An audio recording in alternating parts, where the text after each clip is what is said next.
Good evening, ladies, gentlemen, and everyone in between. I am Eli, and tonight I will be your host and Dungeon Master, and we will be joined by Nikki, Sandy, Marky, and Jason as we continue our way through this campaign that I happily call Ojid's Tower.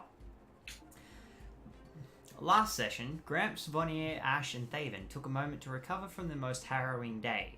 They quickly realised that there was going to be more than one harrowing day ahead of them before things start to settle down. Leaving the temporary safety of the merchant's house, intending to report to anyone they thought might gain from what they'd learned, the party found themselves uneasy. Looking across the street towards the hazy purple tavern looking across the street where the hazy purple tavern belonged, they found themselves staring upon dozens of bodies of patrons, Chenna's men, captain's forces, and the burnt and crossbow-ridden body of Salty, the generous and friendly owner of the Hazy Purple Tavern. Fleeing through the sewers, the four stairwalkers find their way past a humanoid corpse with the head, claws, and tails of a tabby cat that had the look of a creature that met its demise at the hands of Turtank and possibly Von Draxilla, its body having been clearly rotting for a few days. The group continued on. Getting to the north entrance to the sewers, they found themselves behind the captain's lines, watching quarried stone be launched from within the quarry, while a line of scholarly captains stepped forward to launch a volley of fireballs into the quarry. Vonnier and Thaven heard a familiar voice of First Mate Davos call for them to quickly move off the street to avoid them being spotted. Davos quickly snuck them through the secret door into a storage warehouse, then through a false crate, down a long staircase into a large underground chamber called the Grotto. Davos rushed the group to a tent where Vonnier saw a sailcloth with a crude symbol of a long boot and a mace painted on it, sending Vonnier's mind careening down memory lane, bringing a measure of peace to the conflicted dwarf's mind. Inside the tent, Chenna was having a nasty wound across his right ribs, tended to by Captain Soyan. The group reported that what little information they found to a disheartened Chenna. Chenna quickly outlined the state of the rebellion to the party of four. Then, between Chenna, Captain Soyan, and First Mate Davos, the group were brought up to speed with the captain's ranks and designation. Chenna outlined the remaining objectives that Chenna was aware of. Chenna also advised the group to think of a name to call themselves to help boost the morale of the rebellion and give them something to rally behind, just as news of Durian's bookkeepers had entered the grotto looking for the group. And with that, the field is yours. What do you guys do?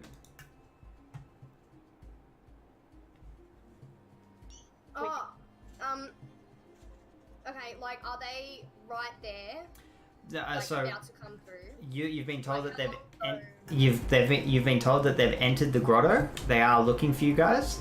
You know that it took probably about 3 or 4 minutes, maybe 5 or 6 minutes worth of walking through the grotto marketplace to get to the tent you're at. So you're probably guessing you've got a little bit of time, but you don't know. Maybe a couple minutes, so we sort of get out of there. Yeah, you know you've got at least a couple of minutes, assuming that this information has come to you about them just entering into the grotto. But again, you don't know if they know exactly where you are or if. Okay. Yeah, so you might have hours, you might have minutes. You don't know. I look at Chenna and Soyan. Yep, Captain Soyan. Yep. And ask them if there is a back way out of here. Well, yes, of course there is. Captain Soyan points to the back of the tent. There is a draw sheet separating the tent in half, and points out towards that. So he says, "You head through there, and you'll find another exit." My sleeping arrangements are in there at the moment, but don't mind the mess. And I sort of look down at my ring and I'm like, oh yeah, why is there an eyeball on my ring? So the eyeball on your ring, that was gathered from one of the bodies inside Forneland's Portland. home. So with that, Captain Soyan sort of looks over and he kind of squints a bit. He doesn't seem all that knowledged on it, but Chenna looks at it and says, "So you've found some of the originals. That's a signet ring of the originals." Ooh, this will come in handy. Perhaps. Alright, well, we best be off then. Unless somebody else has a quick question, but I'm just gonna hide back there and sort of check it out. And so you're heading through the curtain room. Is everyone else gonna Yeah, Gramps follow? is just gonna follow. Yep, I'm following. Alright, we're going back. All right, so pushing your way through the curtain, and Soyan holds it open for you all. You can see an immaculate room. There is a book sitting on like a bedside table that's open and currently has a glass of water next to it. But aside from that, you have no idea what kind of mess he's actually referring to. The bed is made, which by the way, it's a fairly large bed, especially considering the size of the tent. It's a fairly large bed, and there's a armoire at just off to the side of the foot of the bed. It's closed. It has a key in it. You imagine it's probably got Captain Soyan's clothing in it. But yeah, and yeah, sure enough, you do find a off to the side there. On the floor there is a big bearskin rug. The head has been stuffed, so it sits slightly elevated, and the head itself points towards like another flap that seems to lead outside.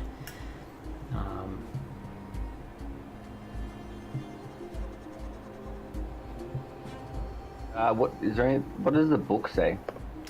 It just appears to be a novel. From without picking up and sort of like having a bit of a flick through, you're not quite sure, but at first glance it does appear to be a novel of some sorts. Okay, well, Gramps turns and says, "Oh, following you is fun and all, but what's our plan?" We need to go after Manil. Okay, where is she? Cunning Corvette, I think. Okay, where is that? So This way. yeah, Okay, let's go. so you all know, have been told where the Cunning Corvette currently sits. It sits on the edge of the docks district. Actually, I shall bring up the map for that. And actually, as a valid point, we should be using this music.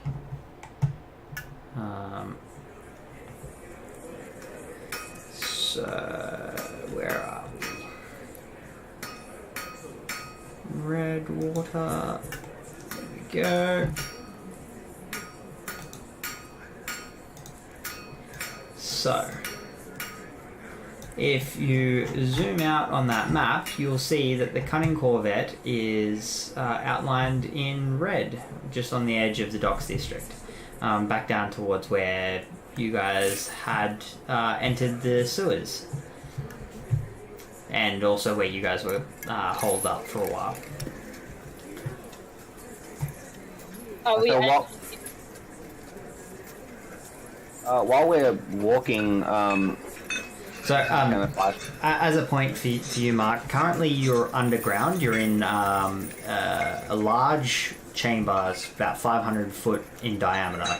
It's about 80 foot high. There's a heap of flags and everything else outside. Like when you stick your head out through the tent, which I'm imagining you guys are leaving the tent, you'll see that there's like a heap of sailcloth and different flags all hanging from the ceiling. Different art of some variety painted on many of them. It does appear to be some form of a black market. So from being down here, you would have to find a way back up to the surface. Is it possible to get back to the part of the sewers where we came out without being seen? Well, you'd have to get past a lot of people. But if you were trying to do it stealthily, it's possible. While you guys are sort of just at the mouth of the tent through Captain Soyan's section of the tent, First Mate Davos comes up and says, "Well, chaps, I don't really think going the way you've come in is probably going to be a good idea. That's the most well-known way in. That said, Davos's bookkeepers are a pretty knowledgeable bunch, so I wouldn't be surprised if they know more than a few other ways in here. I don't know which way they come from." And he yells out to the men that brought the information to you and says, "So which way are they coming in?" And one of them, turns around and says, "First Mate, these most of them are coming in from the north, but there's one guy that was reported to be coming in from the east. So maybe the southwest. That might be your best bet. I don't know." Well, Davos sort of nods and says, "Well, I'll try and help you guys along if you want, but best to try and keep a low profile." Do you not think we can take them? Well, it's probably a better idea to not get caught. Bookkeepers are a slimy bunch. They've got more than a couple of tricks up their sleeves. I'm not particularly fond of tangling with them unless I absolutely had to.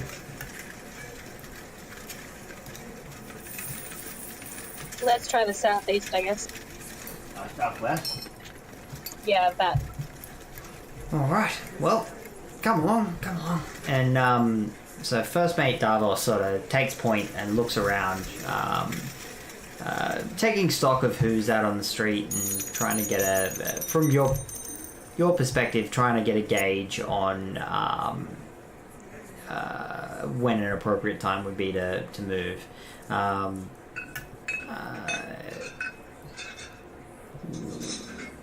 Perhaps what's your... Hold on, I'll look it up. It's all good.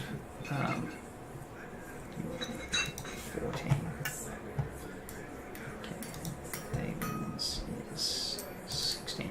Okay, so, yeah, Thaven, you, looking around, you see that First Mate Davos appears to be paying careful attention to a couple of individuals that are out on the street, and he seems to time it with a couple of them looking in another direction. But yeah, so First Mate Davos hurries you along, much the same as he did through the secret storeroom.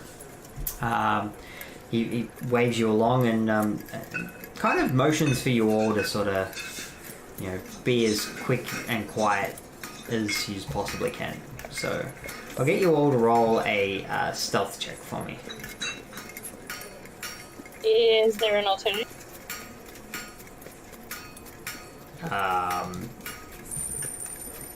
There's always an alternative.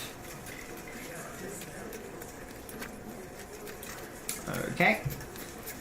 Right. So.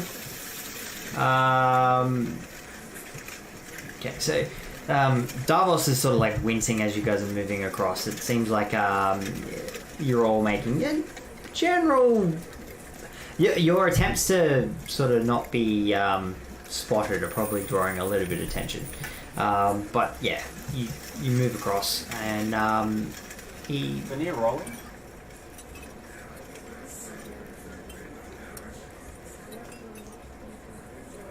Jason, you there? Sorry, mic muted. Yeah? Just roll me a stealth check.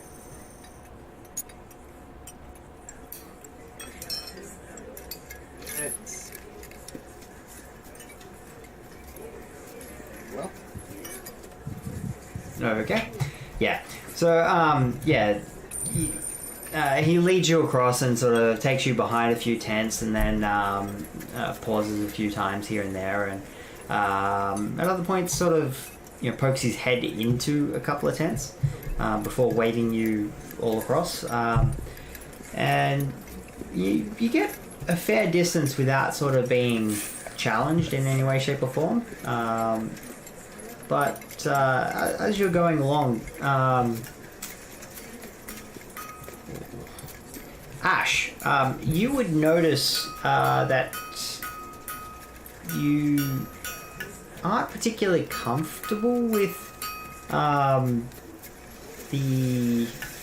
there's someone that you seem to have spotted a few times as you guys are moving along, and for you, Ash, it reminds you a little bit of the feeling that you had while like during your vision. You get the sense that you're being stalked.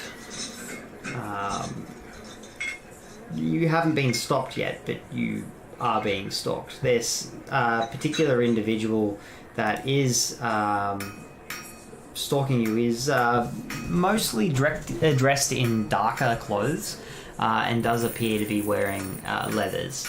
Thaven, you'd also notice this particular person.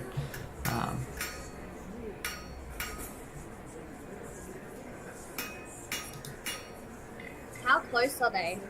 They're probably keeping a pretty fair distance, like somewhere between 40 to 50 feet. So they're definitely outside of earshot, but especially with the background noise and everything else. But they do seem to be pacing you. Am I able to quietly get... Was it Davos that's leading us? Yeah, first mate Davos is leading you all. Yeah. Can I just quietly get his attention and just tell him that we're being watched and followed? Yeah, so he pipes up. Do you want to walk up next to it?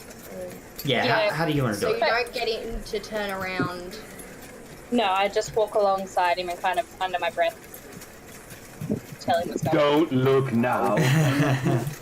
Yeah, Okay. I go, while she's doing that, I go sort of walk pace with the other two and say, don't turn around, but there's somebody, there's somebody following us, just keep walking, but just please We're don't. being super stealthy. Yes, just, well, stealth isn't really going to help us anymore, but we need a We're plan. being ninjas. Okay, so first mate Davos sort of just nods and then kind of mutters under his breath. I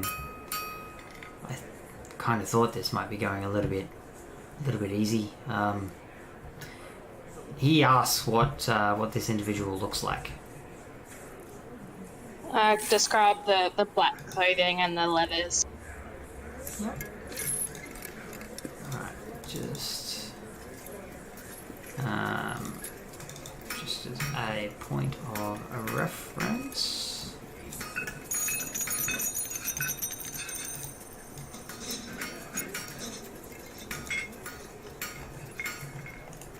You know what? Let's get rid of that grid. That's not needed.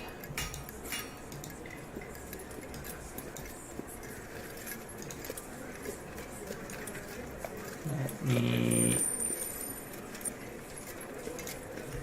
There you go. That's kind of what this particular fella is looking like.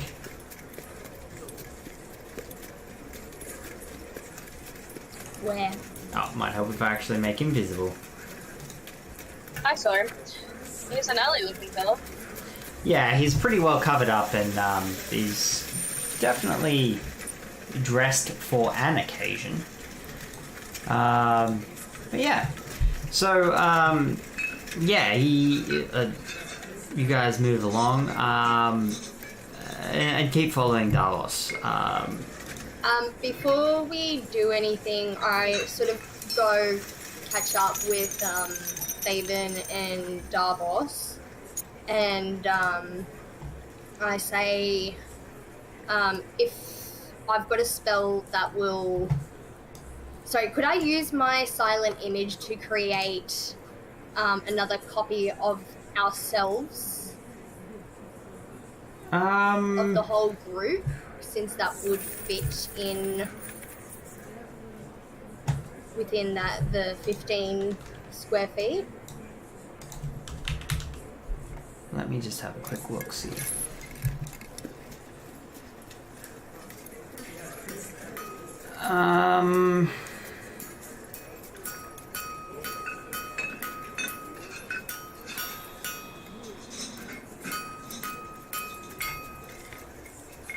You create the image of an object, a creature, or some other visible phenomenon that's no larger than a 15-foot cube. How I'd interpret that wording would be you'd be able to create the image of one of you, not necessarily all of you. Okay. I tell them that I can make one of us look like we're hanging back, which might put him off, and give us time to escape if there's any way that, like, we can turn a corner and leave one person there. Like, image of one of us there. So who are you telling this to? Davos? Davos and Thaven. Okay. Well, Davos sort of barely perceptibly nods and says, "Oh, it's not a bad idea. I'll signal you as we go when it might be a good idea." Right, I'll let the others know. Grant pipes up and says, "Ooh, we could block your body with us and have your silent image just all of a sudden run off into the crowd in a different direction, as if they were stopped." Yeah, but then I feel like he'll sense that something's up. If he can't see the rest of us and can see one of us standing there, and then I can make the image sort of turn around and maybe look for the figure, he'll know that he's been spotted, but then I guess then he'll try and... But you make it move away a different direction. Actually, that's a good point. Is there a crossroads somewhere where there's two corners that we could go around one corner and make... So at the moment, you guys are kind of like deep in amongst a whole bunch of tents. It's kind of like walking through a whole bunch of tents at a festival. There are lots of different ways that you could lose line of sight, but like at the same time, you're still having to sort of dance around ropes and a few other bits and pieces. There's a kind of a lot going on, but. Alright, well, okay, how about, guys, what we do is I hang back, then we go into a tent, and I create an image of myself, and then in the tent, we can make the image of me go outside the tent in the other direction, whilst we stay out of vision and go the way we want to go. So as you guys are discussing this, just for shits and giggles sake, just roll me a perception check. We're still walking, by the way. Yeah, I know. David. All right. So, Thaven, who had noticed it, and Ash, you no longer can see where this fellow is. He's dogged your vision, and you've lost track of where he is. Still wouldn't hurt to make a decoy. Alright, well, I guess we better do this quick, guys. He's disappeared. Jutsu. So, Davos is sort of like leading you through, and he ducks into a couple of tents and like takes you through, and like a couple of instances, it's like a little bit like, okay, what's going on here? You go through one tent and there is a couple fast asleep on a whole bunch of rugs on the floor in some form of undress. Leading out through the side of that tent into another tent, you go past a group of people that are all sitting around like a really small brazier that's releasing quite a pungent smell, and they all seem to be pretty dazed. And then leading off, you get into another tent, and there's just a man sitting there counting a massive stack of gold, and like he immediately stands up, and Davos motions for you, Ash, that maybe now's a good time to use your decoy as he keeps moving on through, and then out the back of the tent. And so I do. Okay, so as a point of reference, you're making a silent image version of yourself. I feel like with my red hair, I'm the easiest to spot. Yeah. So I am making a silent image of myself, yes. Okay, and what are you instructing it to do? I'm going along with the plan that we mentioned. So, are you getting it to run back out the tent the way you come in, or...?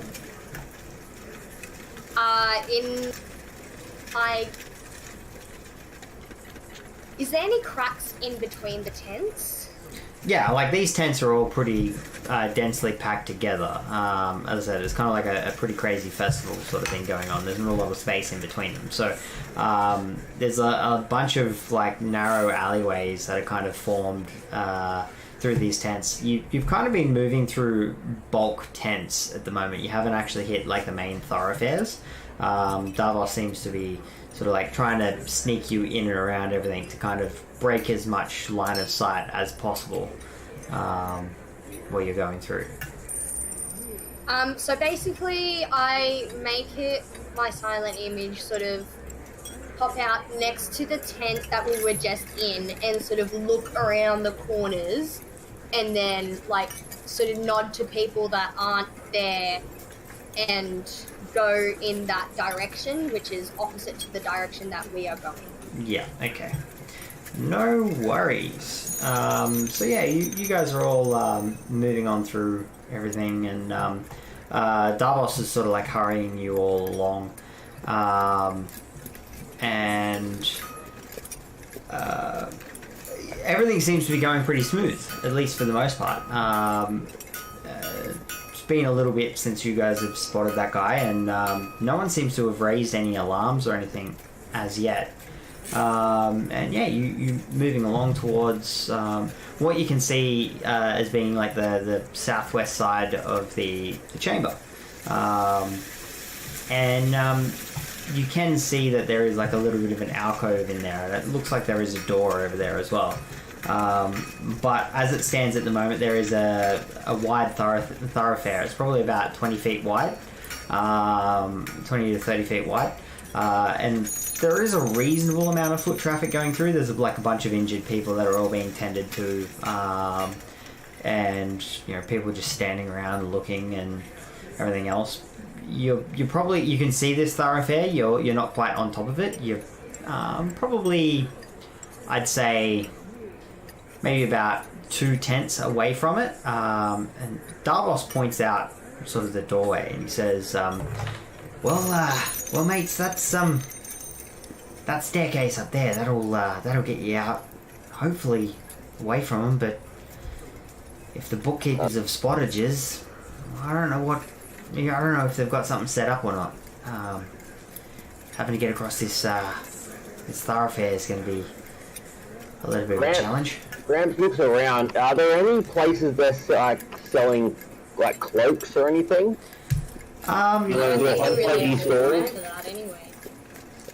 So, looking around from what you can see at the moment, there are no real stalls set up over on this side.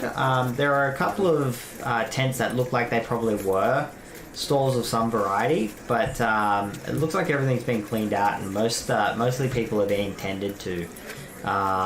There's a bunch of people like laying on tables, getting wounds stitched up, and there's one guy sort of like sobbing into a bottle of you're guessing that it's alcohol of some variety, with a bloodied stump bandaged up.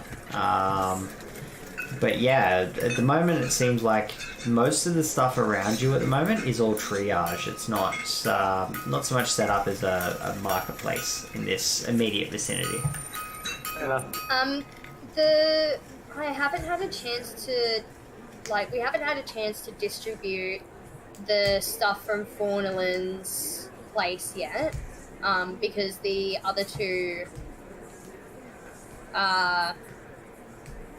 where we finished it, the other two haven't been back. Okay, so I haven't actually been able to add any of that, but I feel like there's clothing in that. If you wouldn't have picked it up at the time, you wouldn't have it. I thought that, I was just gonna take it, sort of have it, but I had it in the notes until we could actually properly. So the way that sort of thing works out is you could pick whatever you wanted out of that, but pretty much. We would have to have a conversation about that though, so we didn't get doubles of everything. Well, you were the one that was looting it, so you were the one that got to pick. Because you guys looted everything and then left. So. Is there a chance that I can? Okay. Because I just thought that I would have taken everything and sorted it out. So the way that what you've found in Fornalin's place worked out is you were checking her cupboards and everything else. That's all of the stuff that's there. So if there was a reason for you to sort of grab all of Fornalin's clothes, then yeah, you can definitely I'll allow it. But if there was no reason why Ash would grab Fornalin's clothes, no, you didn't grab it. Fair, you wouldn't grab her clothes. What am I wearing right now then? Just normal everyday clothes? Does she have nice clothes? What are you currently? Oh, let's have a look. Let's see what is. The face wasn't in Vinny's. Okay. Ash is a lady of fashion, okay? Maybe not a lady, but if she saw some sleek looking leather pants and a sexy looking vest or something, she would have taken it. No, it was more hoity-toity, over the top, ridiculous frills for no real reason kind of clothing. Okay. It's not really. Any cloaks? No, there was no cloaks in there. Okay. It was just basically hoity-toity, highborn sort of ridiculous fashion clothing. Which, by the way, you currently are nude under your armor. You've probably got some pretty bad chafing going on. What do you mean I'm nude? You don't have any clothing in your inventory. To be fair, we were told not to make our characters with a background, and you get your clothing from your back. No, this is all stuff that we went through after the fact. I think what might have happened is Ash threw it away while she was trying to get her encumbrance down. So, I'm happy to allow it, but you're nude under your armor. Can I put clothes on? When you find clothes, yes, you may. But This happened to me in the first session, and I had to wait till we got back to the staging area to put clothes on. I wouldn't. Moving on. No, because when we swapped from the old one to the new one, I wouldn't have gotten rid of my clothes for no reason. That's not like Ash. You were going Ash through. Would just walk around. I'm guessing what's happened here, because I know you did have clothes. I'm guessing what happened here is that you were throwing out everything that was adding extra weight for the encumbrance rules. and I think you've thrown away the clothing without putting any real thought into it. That's fine. I'll let it go. Like, it's not like you need to have clothing on under your armor. It's just it's probably chafing a little bit. All right. So yeah, there's. Can I ask one more question? Yeah, sure. Since I didn't understand the thing, like, because we were running overtime, Yeah. and then the next session, we were gonna go through it properly, but then We did. forgot. Yeah. So, Is there any chance I can get the stuff that Ash would have taken, like the gems yeah. and Yeah. the beholder ring? Like, I haven't actually put that into my things yet. Yeah, so the beholder ring is that signet ring with the eye that you're currently wearing that was pointed out to be the original's ring, signet ring. Yeah. That's what that is. Do you have the thing, the note that we could just drag and drop the stuff? Yeah, just a second, let me... Then I can just try and write find down it. what I took and I'll share it with everyone later. Let me just try and find it. Keep going, I'll have a look and see if I can find this real quick. So Okay, what are you guys if doing? not, we can find it at the end of the session. I just gotta remember to do it at the end of the session. Okay, well, in the meantime, I wanted to ask Delaminos, where we go You once we mean, get upstairs. do you mean Davos, Davos? sorry. Yeah. Yeah. No, not the bad guy. Yeah. The good guy that's helping us. Okay, so what were you asking Davos?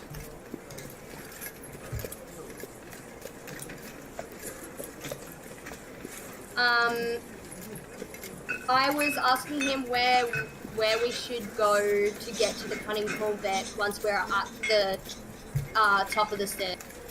He just tells you to head to the Cunning Corvette. You all know where Without it is. being seen. Without being seen. He just sort of like shrugs and says, I really don't know. I mean, that's going to be up to you guys. Is there sewers leading around under there? Maybe. He around kind of around points here? out that the sewers themselves pretty much just span in the 4 main compass points, with west being dumping out to the ocean, north being the way that you guys come in, east being where you guys originally went into the sewers, and south you don't know where it is. Okay. Shall we head up the stairs, team? Yep. Let's go. Okay.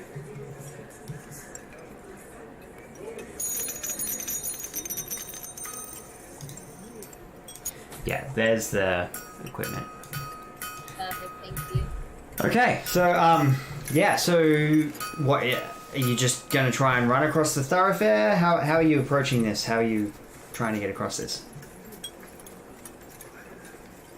Is there any tents on either side of the... Yeah, there's tents on either side. Basically, the thoroughfare is just an open section that doesn't have tents. The rest of the place is just loaded with tents and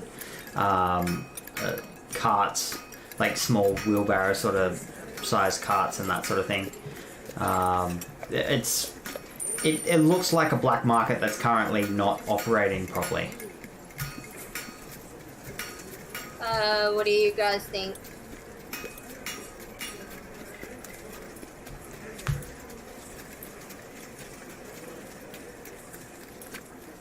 Hello? Anybody else? Cool. Jason's disconnected as well, so I don't know what's going on. Sorry, my internet cut out for a second. What did I miss? Ah, here's Jason's back. I think everyone's cut out for a second there. So Ash is asking what everyone else thinks how he's going to get across this thoroughfare. I guess we kind of fan out and try to blend in. Yeah? Oh, I would have taken clothes. I have clothes on, yes.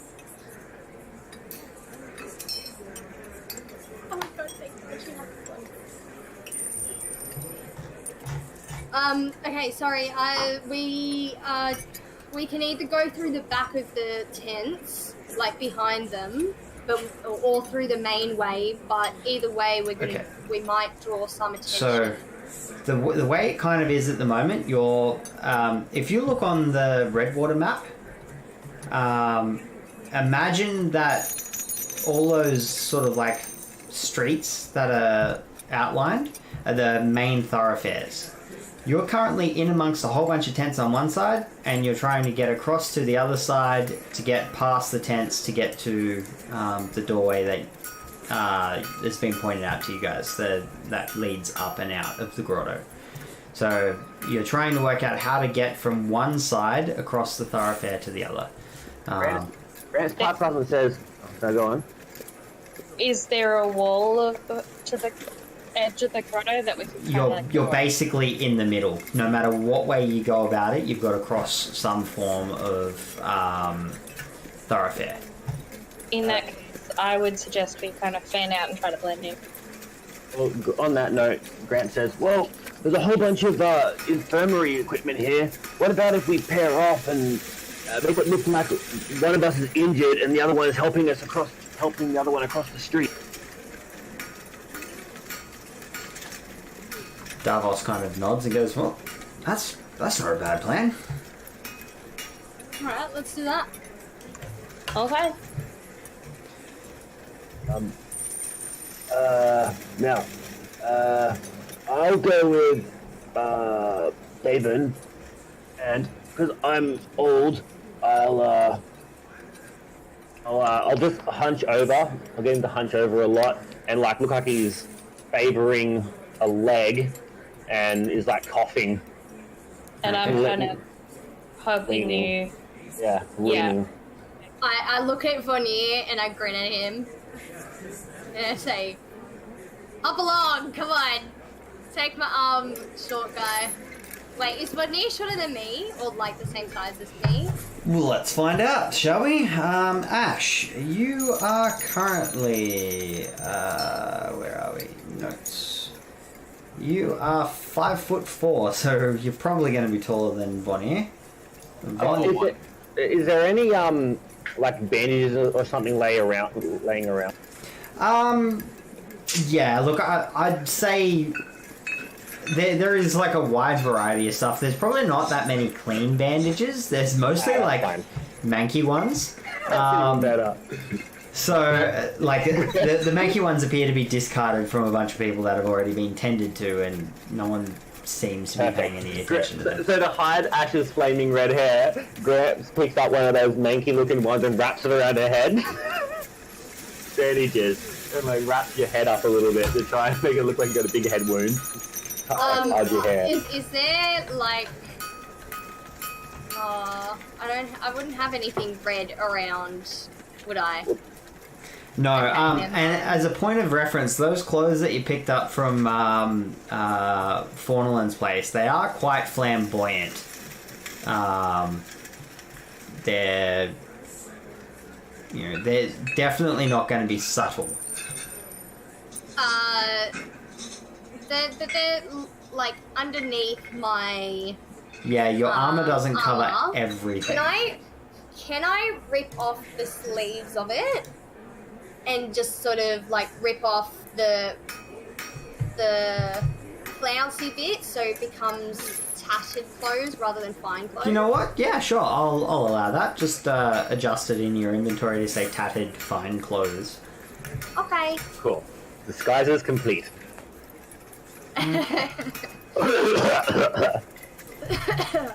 All right. So, so you guys are all planning on pairing up and heading on over. I think Gramps is heading with Thaven. Yeah. Yep. So Ash and Bonnier. Is that correct? Yeah. Yep. All right. What I'll do, I'll get each group. I don't care who rolls for each group, but each group will roll a performance check. It's just to see how well you can kind of pull off this ruse. Well, I don't have a performance bonus or anything. Me either. Okay. I have +1. What about you, Vinny? You should roll. Do you want to roll, Gramps? Yeah, go for it. Oh, What a bad roll! yes. All that head racking. Oh, that's why you guys are fucked. Hey, I should have advantage because Gramps is helping me. No, that basically the performance roll is for you both doing it. It's So like I'm leaning on her, and all of a sudden she falls flat. yeah, something like that. Yeah. So, all right. So, Ash and Bonnie, I'm guessing you guys are all sort of like splitting up and sort of like crossing it at different times and sort of like at different sections. Exactly. Yeah. Okay. So Ash and Bonnie, you guys make it across. Are you guys going first or?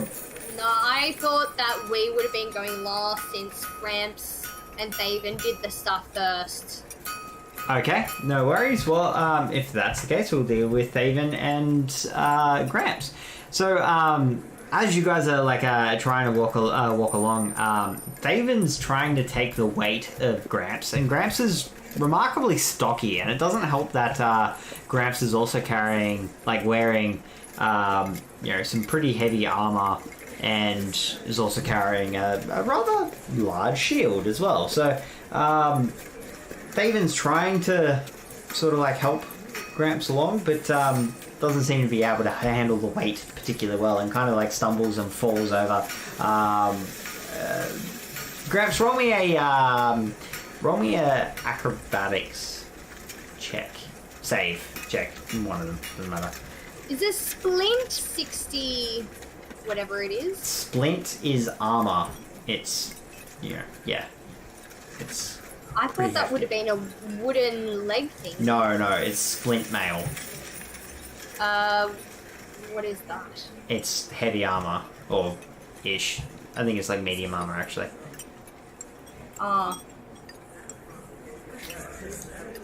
If you actually click on it, it will tell you. Oh no, it's a damaged splint armor.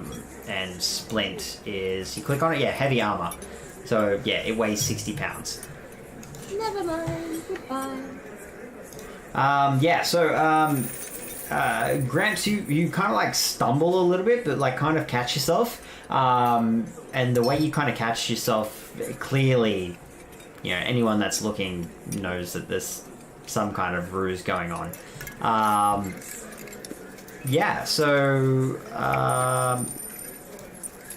You kind of. I'm guessing you guys get back up and try and keep walking across? Just nonchalantly, like... Yeah. Right. If no one saw anything. And, so you get up and you start walking across, and then, you hear a sort of noise. Closely followed by another... God damn it. It sounds like something is being fired at you as a third one. Can Gramps just like fucking pick up Thaven and just bolt across the road? Yeah, you get up and start running, no worries. You start charging across. What about I you? have my shoe thingies. Sorry? What? My shoe thingies, I run a full 80 feet. Okay. You roll me a acrobatics check. Me? Yes, please. While she's doing that, may I ask, since we're technically behind them, can we see this happening? Roll me a perception check. You can definitely see that they've fallen and that they've gotten up and bolted. But we'll see what else you can see. What about you, Bonnie? Oh. What about me? You want to roll a perception check for me? See who's firing at them. I just have to say, Ash, for a nat 20 with no bonuses, you're pretty good. So Ash and Bonnie, you can't see who's actually shooting at them because there's too many people sort of blocking view and everything else, but you can definitely tell Nat that 20.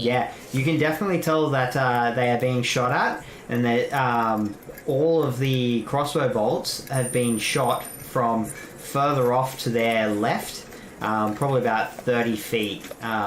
It's a decent distance away. The crossbow bolts themselves seem to be quite small as well. I create a silent image next to the direction where they are and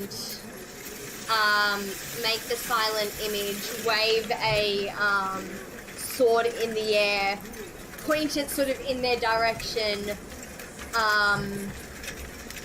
So this thing suddenly appears and starts swinging a sword.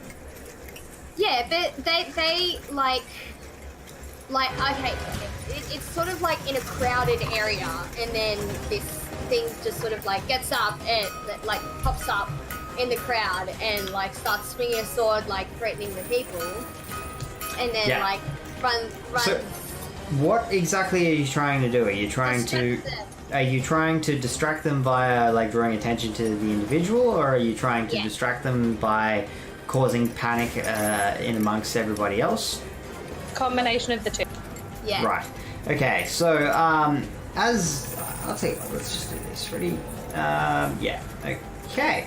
So this individual appears to pop out of thin air, start waving a sword around, and sort of like running in their general direction.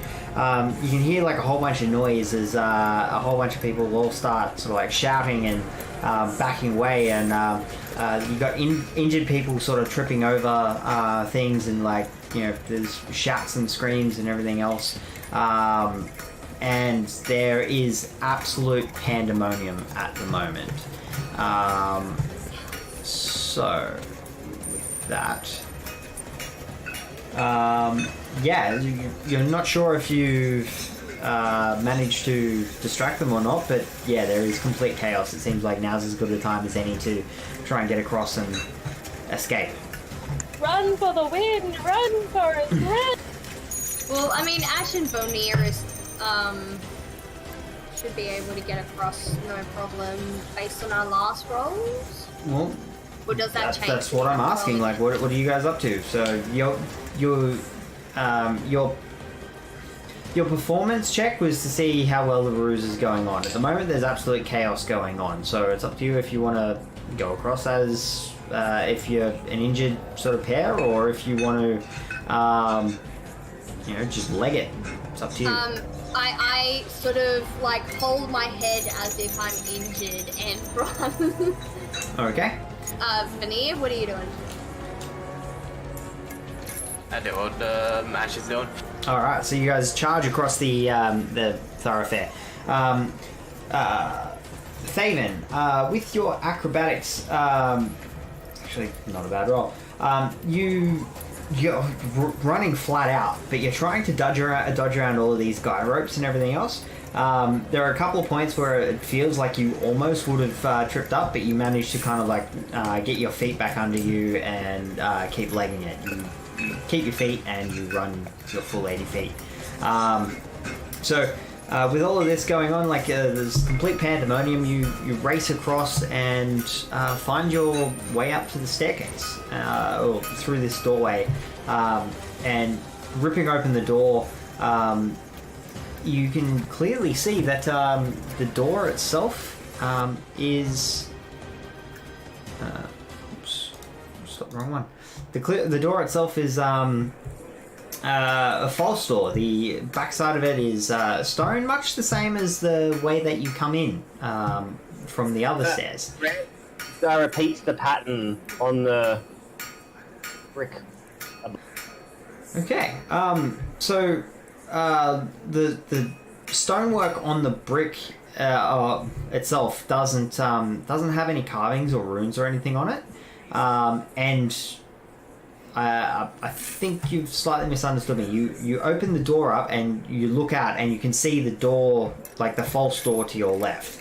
It's the stonework that has opened up where you've ripped it open. So it seems like it's not something that needs to be done from the inside. I yeah. see. So Starboss gave us the wrong information. No. It's fine. He's just saying that you can see the other side as if you're coming in, not out. Yeah. Oh, okay. Yeah. I see. Right. Yep. Yeah. So as you open it up and look at the door that you've opened from the other side, it is a flat stone wall. And you've got that false door off to the side, which has a stone archway, and there is a similar message, similar runes carved into it. But yeah. Yeah, so you guys... Are you guys running up the stairs, or what are you doing? Is there anything in the room that we could use to bar the door? Looking around, it's about 10 foot wide, 15 foot wide staircase. There's not so much of a room, so much as a landing at the base of the stairs.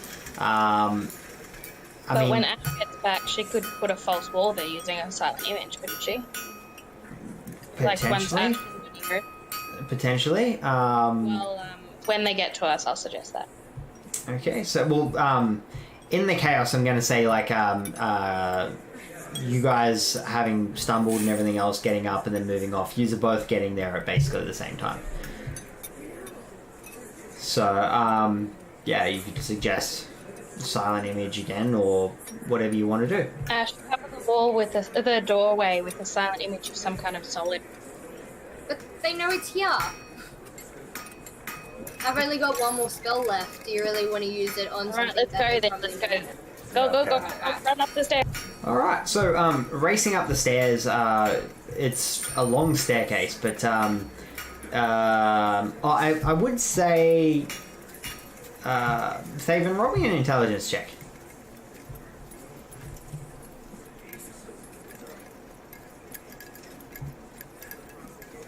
I'm looking in skills. It is a skill that some people lack, although it's more of a trait. Okay, never mind. So yeah, you're racing up the stairs. It takes you a while. It's a lot more effort to run upstairs than it is to walk downstairs. But yeah, you do see similar doors on either side that are barred with different coloured shapes marking the doors for whatever reason. But heading on up, you eventually get to a curtain. The curtain's partially covering everything. Kind of similar to the curtain that Davos pulled down on the way through the storeroom. Pushing the curtain aside, you see there is a doorway there. I'm guessing someone's used light of some variety for... if it was dark, then I have light. Yeah, so it is dark on the way up, but yeah. So, yeah, so you do see there is a wall there. It is a timber slatted wall of some variety. And remembering back to the crate that you guys come in through, it's you imagine it's probably a door.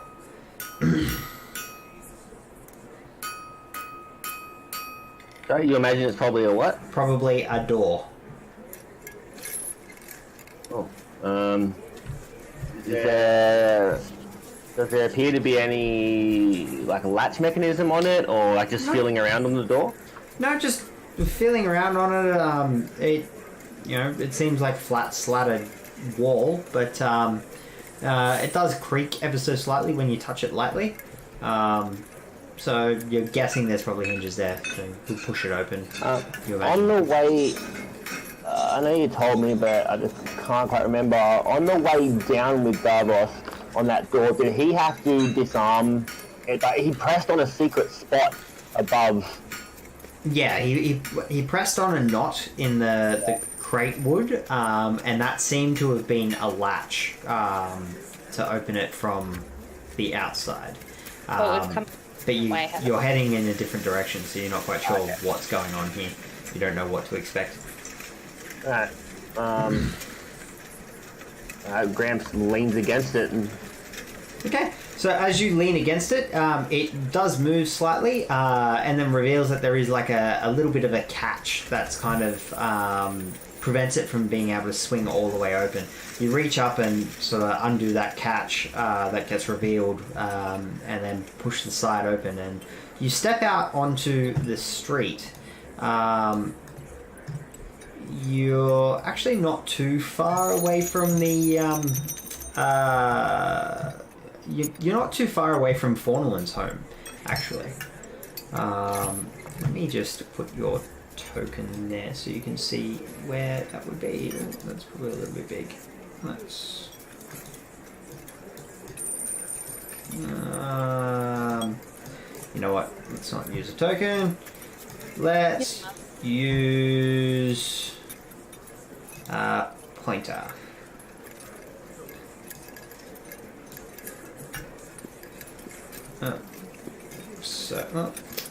Let me move the pointer. Basically, that's where you guys come out.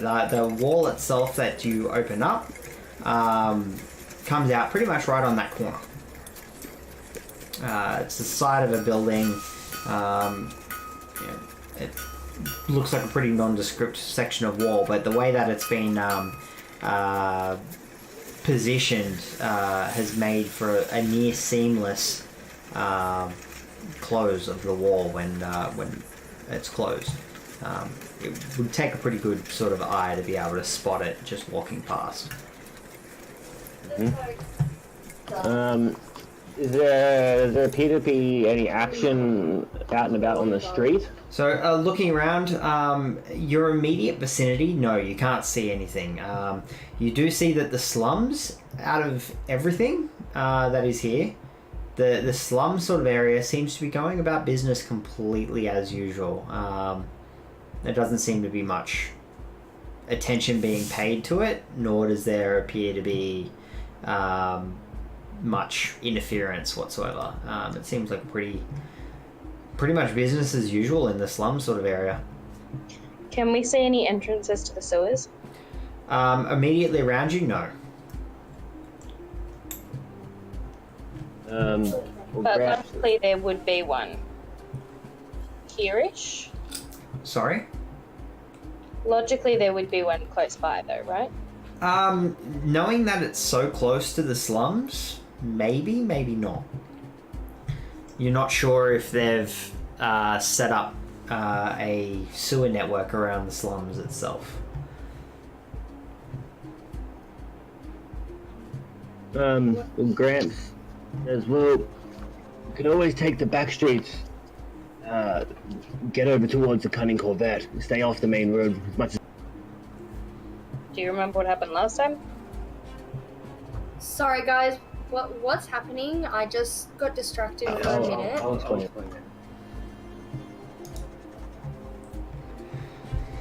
So yeah, as it stands at the moment, there's no real action happening out on the streets. Everything seems to be pretty quiet. You can't see any captain's patrols or anything around in your area. There are like a bunch of the fellows that live in the slums that are I actually can't remember what name I gave them, that are sort of like huddled around like a couple of pits of fire, and it seems like they're burning a lot of rubbish and that sort of thing to kind of keep warm. It's at this point it's probably close to midday, but there does seem to be a bit of a chill in the air. There's a bit of a wind kicking up as well. The clouds are quite dark and still roiling. You can still hear thunder off in the distance, though it doesn't appear that the storm itself is directly over Redwater.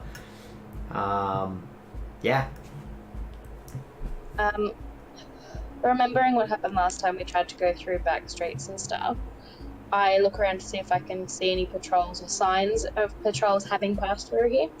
Okay, roll me a investigation check. While I'm doing that, do you want to just check the Discord chat?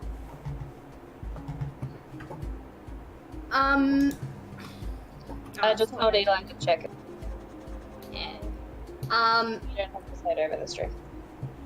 I don't know. Sorry, would I be able to do an investigation check as well? Sure.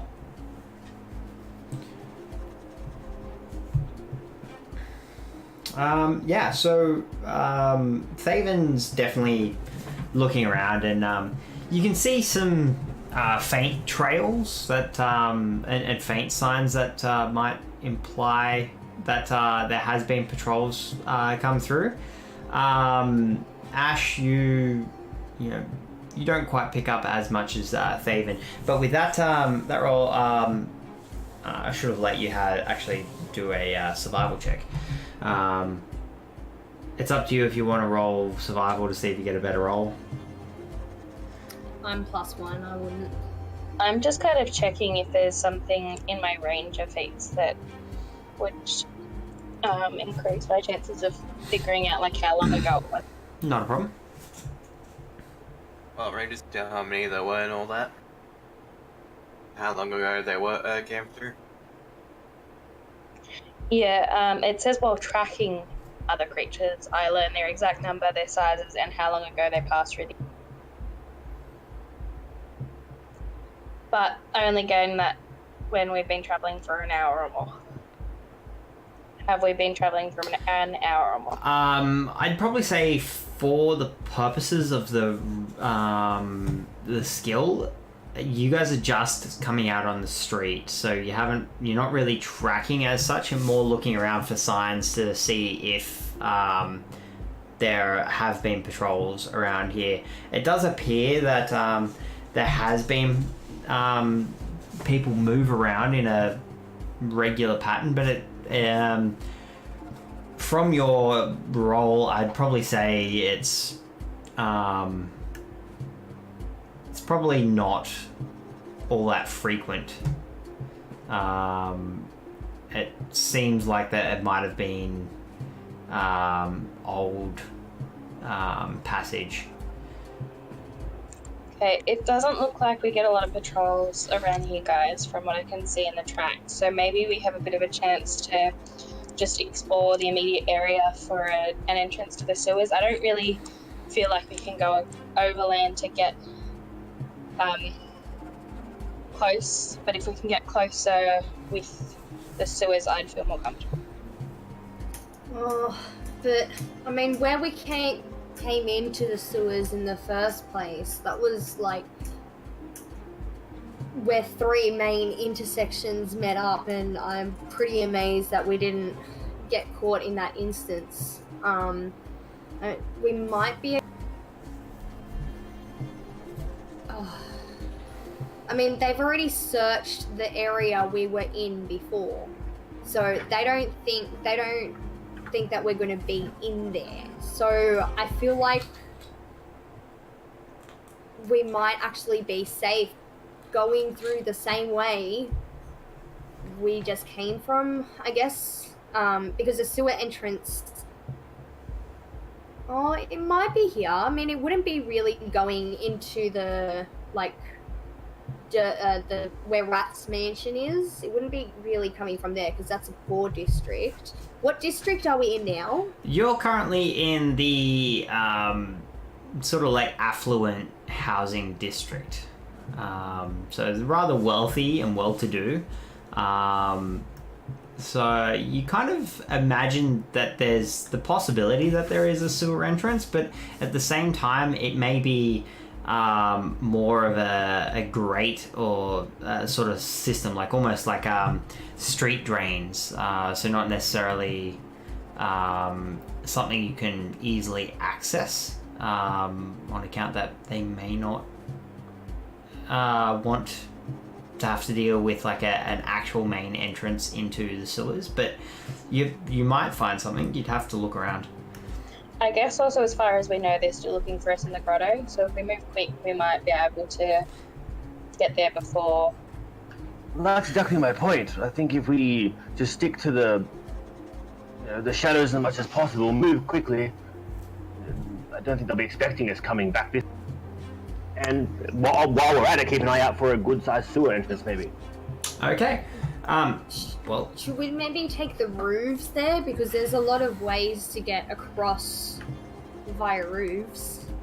I guess with the heavy arms. Yes, Bonnier and I are both extremely heavy and noisy.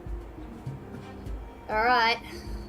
Back streets it is. so's Thaven, technically.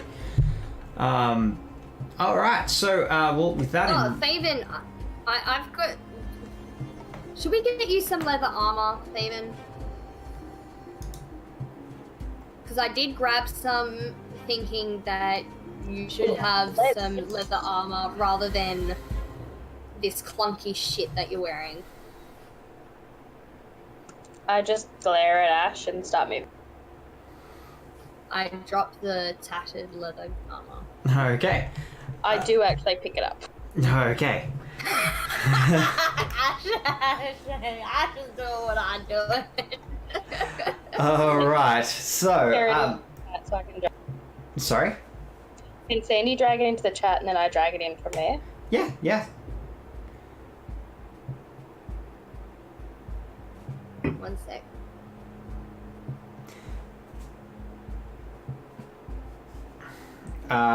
Okay. The tattered leather armor is pretty much ruined. If it's what I think it is, let me just double check it. I can't drag it in from there. No, it's not. That's dragging the text, not yet. So that tattered leather armor is all filled with cuts and everything else from you guys, like hacking your way through the thugs inside Faunland's home. That armor is Never not mind then. suitable for anything. Oh, I thought it would have just had one, like, gash to it that we could have just sewn up. No, it's like pretty badly ruined. I mean, like if someone's got a mending spell, you could probably spend a little bit of time with it and, you know, patch it back up. We don't have that. Yeah, but Grant, funny. I do. Time. Yeah. We have the Wait. spell, we don't have time, is what I meant. Okay, well then, do you want to hold on to the tattered leather armor for now? And then we can get it fixed for you, because it's really annoying that you're as clunky as those two, Fine. says Ash.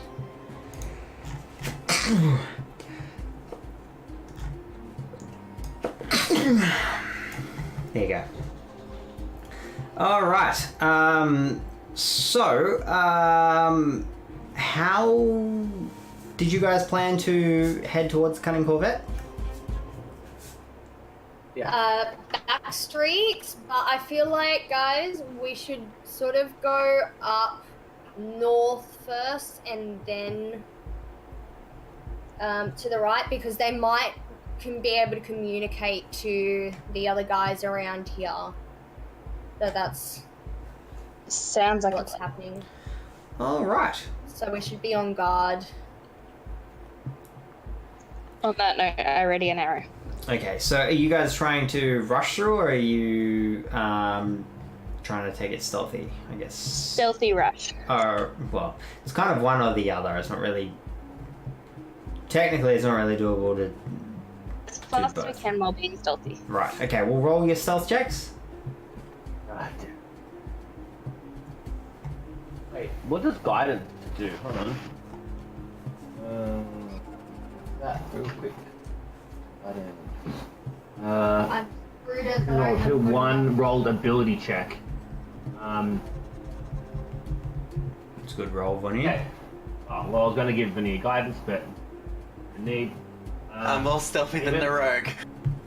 So I'm going to reach out and give the guidance cantrip to Thaven. She can roll No, die before or after making ability checks. yeah, that's fine. What I'll do is I'll just say, in the instance that she's already rolled the stealth check, wait, guidance is like at a +4, isn't it? D4. Yeah, okay. Alright, okay, well yeah, in that case, roll your d4, and we'll just add that on. Oh, look at that, that's not actually a bad roll, all things considered. It's a 13. Alright. I have to let her on mine. Shit. Yeah. That is... I should be using guidance more often, it's really useful. Mm-hmm. Elf. Man. Bow, Fucking 4. hell. Okay. So, you all... Clang, clang, clang. Thankfully, overall, you guys rolled like pretty well. Well enough to kind of cover for Gramps' clunking ass. But yeah, you managed to kind of slink from building to building, and you think you're doing a pretty good job of covering your tracks and sort of remaining hidden. So, Thaven, why don't you roll me a survival check? Just to see if you can find any evidence of guards. And yeah, you do manage to track down some of these patrols. And helping the rest of the group through by like monitoring where they are, and you're starting to get a pace of how these patrols are actually moving around. And you're doing a pretty good job of like sliding in just behind or in front of the patrols where they're not able to see you. So you make really good headway and you get right up to really close to the Cunning Corvette. Now, as you start to get closer, you start taking in some details. So first up, looking at the Cunning Corvette, and for the moment, I'm going to say that you guys are currently right here. So you're pretty much across the road from the Cunning Corvette at the moment. You managed to slink your way there pretty well. So you're looking at an L-shaped building on the outskirts of the Docks District. The Cunning Corvette is a plaster townhouse with a slate roof. It has 2 large decorative hedges that look like they might have been shaped to look like griffins if it wasn't for them having sections scorched by fire, with one on the left of the door being entirely broken. There is a body strewn about in pieces on the stairs, with the once pristine set of French doors blasted, one from its hinges entirely, the other hanging by one hinge at a heavy angle. From where you are standing, you can see that the inside is pretty smoke obscured. You're welcome to move up and sort of have a closer look if you wish.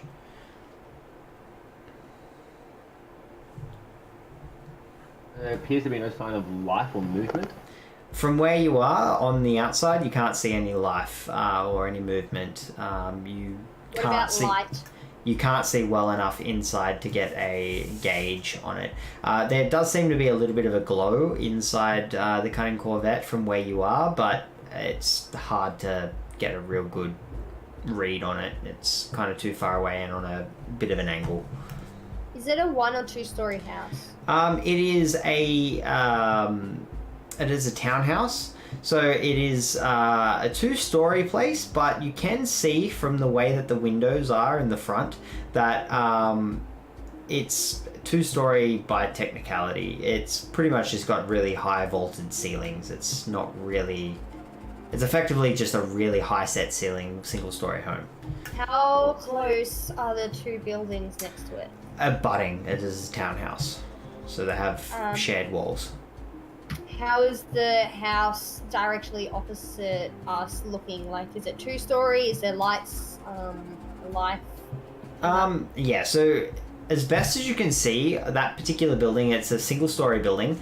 It has like a pitched roof. It's got like tiles on it, kind of like clay tiles. It looks more like looks a little bit more shabby, more like a store yard kind of thing.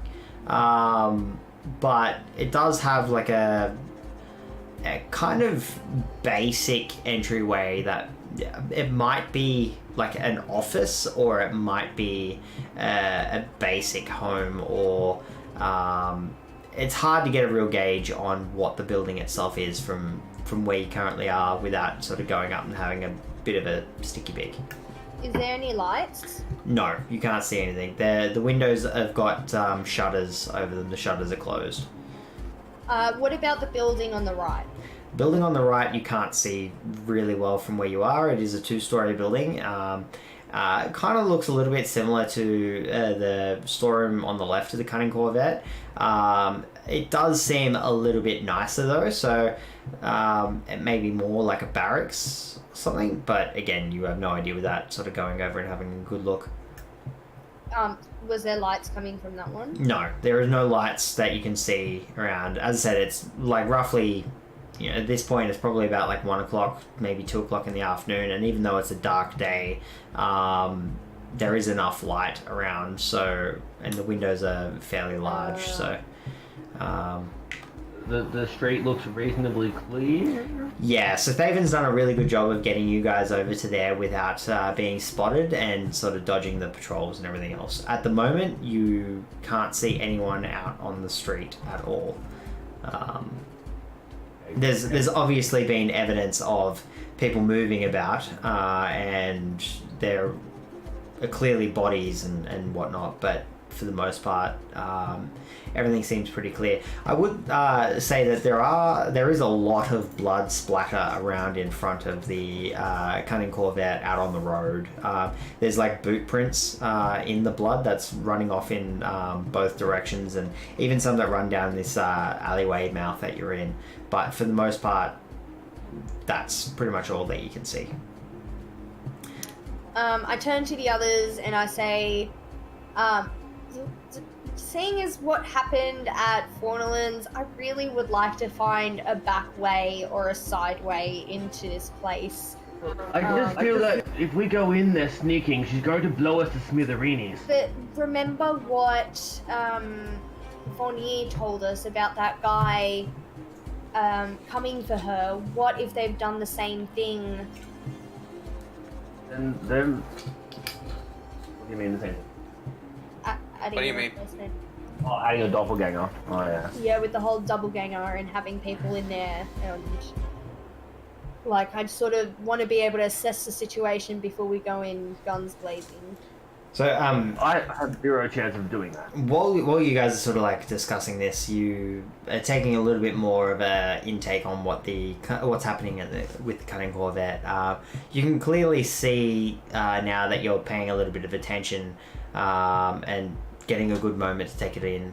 There is smoke on the inside. It's not like a raging inferno, but there is indeed smoke coming out of the Cunning Corvette's sort of windows and out through the very tip of the door. It seems like it's either a fire that's burning out or is not producing like a buttload of smoke. It's but Low burn. yeah. Well, someone could be in trouble in there. How much time we have? Oh, fuck. Okay. Stuff it. Let's just go. We should let them know if we see them that we're not going to kill them. White flags out and all that. I Alright. think they'll probably kill us anyway. Cool. Okay, so you guys are moving across the street. If everyone else is happy with that. I would like to prepare. Oh no. Prepare a produce. No, I don't want to burn shit. Okay, never mind.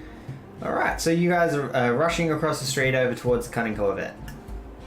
Is that what's happening? I vote for that. Yeah.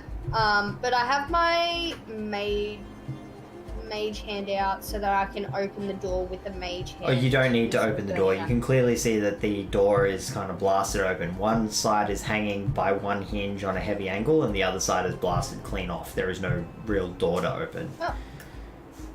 Okay, never mind. Alright, yeah, we're just gonna fucking do it, hey.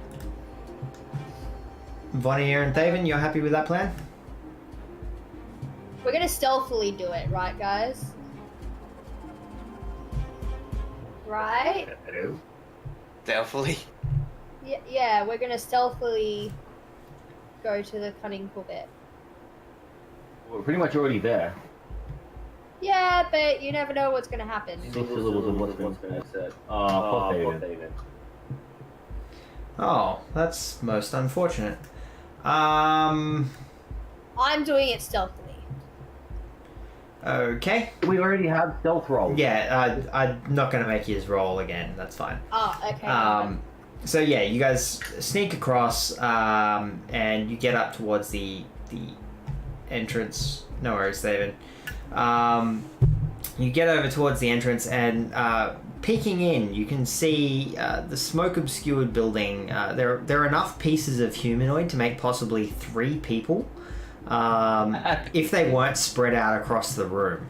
The back wall looks like it once contained many crates and boxes, but the flames gently licking and flicking at the shattered remains tell of a dramatic encounter. And in the center of the room is a shattered glass pyramid sparking with the last vestiges of destroyed magic. The shattered pyramid sits in a perfectly spherical depression in the room, almost as though someone created a huge ball that ate everything that touched it before it blinked from existence. The shattered cases around the room look like they once contained any number of magical oddities, have all been ravaged by the havoc that has torn through the building. Many of the cases are collapsed and splintered and broken. I'll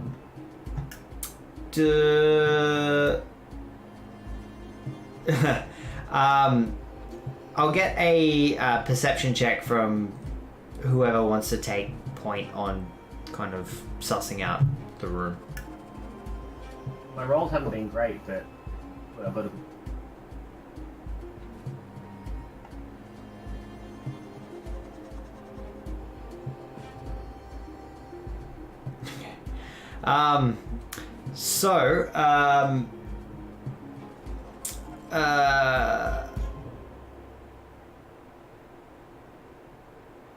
that kind of sucks. You looking around, you can see that there's definitely been a good fight that's happened.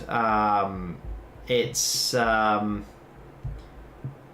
are more bodies than you than the 3 that you kind of can piece together from the various bits and pieces. But yeah, everything seems to be still and lifeless. You can see with that under one of the cases there is a large leg sticking out with a big black leather boot covering the foot, and you can see that the flesh of the leg is a bit greenish, but aside from that, that's kind of all you really notice. Are you moving in through the room? Hold on, actually, you know what? At this point, I have a map. Can I sort of look for clues around the place and, like, if there's anything maybe left over that's worth raiding, or sort of check the emblems of the people killed, and like... Right, okay. So... I just sort of want to take time and look around the room and look in the crates. Alright, yeah, no worries. So look at the people specifically. Alright, so as you start looking around the room, you can clearly see, feel free to move yourself into the room itself and sort of around. The greenish sort of body is currently lying sort of under that sort of case at the moment. But yeah, looking in through the cases, there is nothing in here. There is nothing broken aside from like the cases and cabinets themselves. There are absolutely nothing in here at all. It's almost like everything was taken. And looking at the cases themselves, it looks like all the damage to the cases was done. Got the struck button. It looks like it was all done without any items causing any effects. Like, there are no dents or scratches on the inside of the cases, aside from like the fact that they are all broken from what you assume to have been a pretty hefty battle of some variety happening in here. But yeah, there doesn't appear to be any items in any of these cases. As far as the what's on the bodies, you don't find anything really sort of super identifying. You can see like there are some of the bodies are dressed as captains, like in a similar sort of garb. None of them have sort of weapons or anything like that on them, aside from like there's a broken crossbow next to one guy. There's empty belt pouches and stuff like that, but not even daggers. Like, this place has been completely cleaned out, but you can see in like blood splatters that the blood splatters themselves kind of tell that some of these bodies have had things taken from them, but there are no sort of blood splatters or anything like that in the cases indicating that anything was taken from the cases. Looking around a bit further, you can see that there are some other individuals that kind of are a little bit more thuggish. Roll me a investigation check real quick. Who? Also,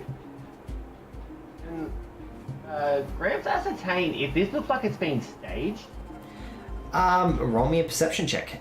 So your investigation check, with that roll, you do find sort of like tucked in underneath like a broken piece of case, another one of those signet rings, the beholder eye looking signet ring. So Snake. Done. Okay, so with that perception roll, it doesn't look like it's staged, but at the same time it's a bit hard to tell. It clearly looks like there's been shit happening here. Like, there are scorch marks all over the floors and walls where it looks like some kind of like blast has happened. You got this big sort of ball crater in the middle of the room that's eaten through, like, even the stone in the floor, just exposing like a depression, perfectly spherical, and it's spherically eaten through the cases and cabinets and everything else as well. It looks like as if someone just put a ball in a space, selected it, and then just hit Control Delete. There's nothing left there. But yeah, the aside from that, like the cases at the back currently have flames licking at them. It's the crates look like they're mostly raw materials. It doesn't really look like there's, like, some of them are busted open. It doesn't really look like there's anything. Sandy, if you want to drag stuff into the chat window, just drag the red dragon head rather than the text, and it'll actually make something that you can drag into place. Yeah, there you go. Yay! Yeah, so it looks like there's a whole bunch of materials, possibly sort of enchantment supplies and that sort of thing, but doesn't really appear to too much like there's much in here at the moment. Looking at that door, you can see that it is closed. It's a wooden door, and it's set in a really heavy timber frame. Other than that, you're welcome to open it up if you want. Check. I'm looking for traps before at least taking a squizzy at it.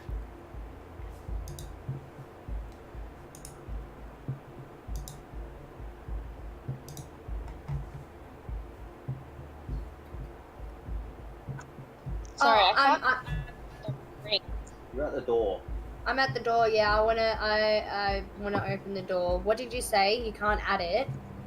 Yeah, I've dragged it in. It says unable to create window with. Unable to create window with what? Data source.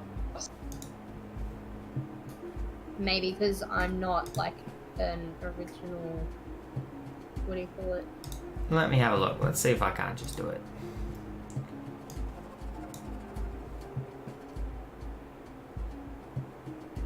Okay, I know what that's probably. Okay, I've added it into your inventory, and I think I know why it was like that. I think it's because it is not populated properly in any way, shape, or form. But it is in your thing. it's not a problem. I will actually create that more of an item. So you're just opening up the door? Yes. All right. Just roll me a dex save. No, you're good. Dude, I said to No, crap. yeah, you're all good. You're all right. So the door opens up without any real issue, and it reveals a lavishly furnished room. If simple, there is an oversized bed and armchair, and the very fine ornate rug covers a decent portion of the sleeping side of the floor. The rug itself seems to depict lunar cycles and has other night sky bodies displayed with great care and detail. In the back left corner, you can see that there is like a massive desk, and like the desk itself looks like it's big enough that like a giant could probably sit at it comfortably. Like the big bench seat itself, you almost need to climb onto it to be able to get into it. Seems a bit strange, but yeah. Yeah, you I that's check for traps. all right. Roll me a investigation check. I want to do an Arcana check on that rug. Okay. The room itself doesn't appear to be trapped. There doesn't appear to be anything of any real. Actually, I will just I cast love the it. detect magic. Okay. I want to look at this desk. To do that, so you're not using a spell slot. Missed that, sorry. Would you like me to detect magic so you're not using a slot? You can do that. Yeah, Go for it. Go for it. No, I just mean I use my spells less often, so it may as well be me. Yep. Yeah. So you're. Yeah, look at this desk. Okay, no, we'll get to that in a second. So, Thaven, you're casting Detect Magic. Is that what you're doing? Yes. Alrighty then. So, looking around the room, there's... There, doesn't seem to be anything overtly magical, like, quite brilliant and, displaying with massive vibrancy. There is a little bit of a tingle around a single card on the desk, but that in itself doesn't appear to be all that particularly potent. It does sort of kind of taste a little bit kind of like divination magic. The rest of the room, from what you can see, seems to be pretty clear. You can't see any other magic in here. Alright, well, I'll lay it to the rest of That would have checked the signet ring. Yeah, as well. the signet rings themselves are just plain silver rings that are just stylistically designed to look like beholder's eyes. They're Perfect. I was really worried that they were still keeping an eye on us through that. But Ash wouldn't have thought of that, so that's really good. okay. Never mind. So, looking around the room, you can on the desk itself. There are a couple of things that you find. First up, you find the giant book. Did you want to have a look at that?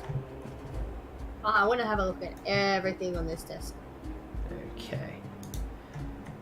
Alright, so looking at the book, I will just copy this in. Actually, I can probably do it another way. And it is... Yes.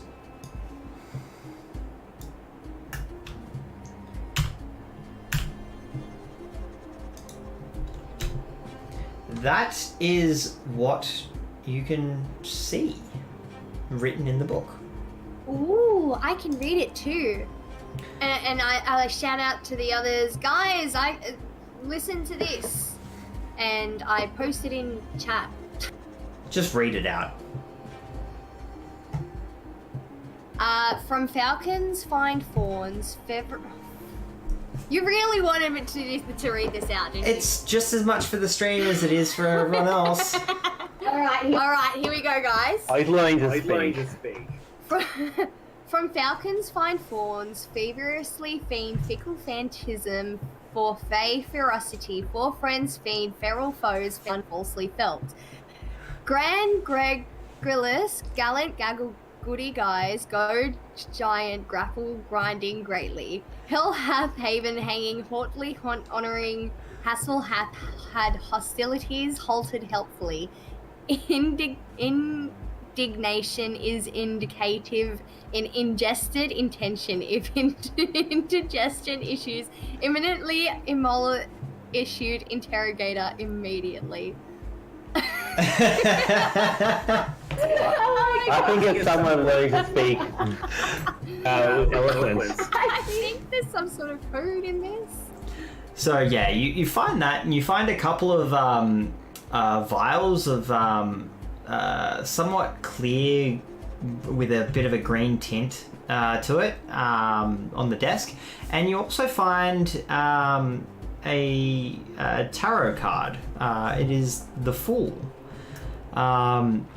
The image painted on it looks remarkably like the main room to the Cunning Corvette, with what looks like a large stitched man and a very large green humanoid crawling out from under fallen cases.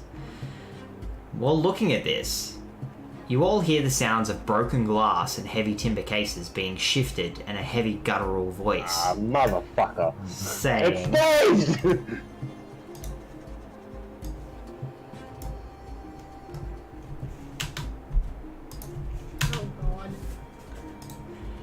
which none of you understand, so it's like...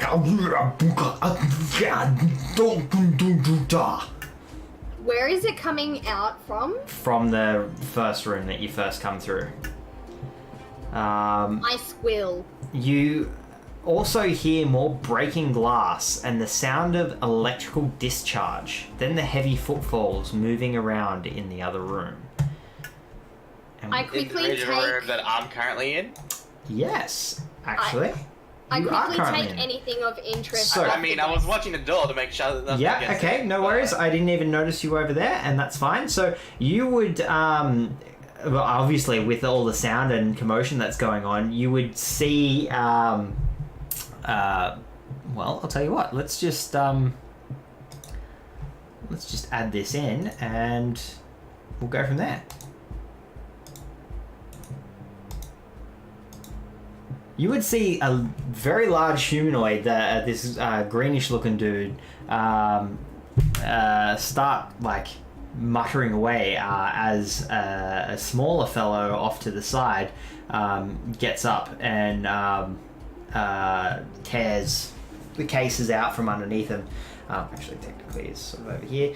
And yeah, so this the greenish-looking dude stands up. He's currently wearing the big black leather boots, and he's wearing like some fairly well-fitting pants for this particular creature, and a sleeveless coat vest, or vest coat, and a raggedly stitched together.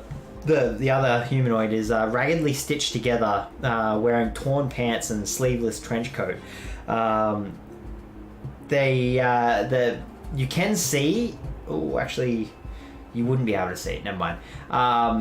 The greenish individual grabs a rather large vial, almost like a decanter-sized vial of some form of liquid, and then drinks it down. And you watch like his wounds and everything else that he has on him, which currently look like they were like massive bruises and like broken ribs and that sort of thing. There is a distinct chain pattern to the injuries he has, start to knit themselves together and regenerate. The other individual grabs at Amulet and slams that into his chest, and his whole body gets electrocuted. You can clearly hear the electrical discharge racking across this individual's body, and it stands up a little bit more energized and seems a little bit more ready for whatever may be ahead. Yeah, with that, why don't we take a quick 5-minute break and then we'll jump into it. Okay. How the fuck did these guys get past me? They didn't get past you. They were under the cases. They kind of crawled their way out from under the cases. You're clearly the troll. Yeah, he was completely covered by the case. His foot was kind of hanging out. You could see the boot and a bit of the green on his leg where the pants wasn't completely all the way down. But yeah, he was under the case and sort of there's throwing that off. I couldn't find cases that were on their side. Otherwise, I would have used them for the imagery and everything else. But yeah, he was under a massive case. Which, by the way, these cases, when they're standing up, are 10, 12 feet tall. So, over on their side, it easily would cover the troll. But yeah, we'll have a quick 5-minute break and we will get back into it. Gramps, before Ash looked in at the card and everything else, were you looking at the fireplace, were you?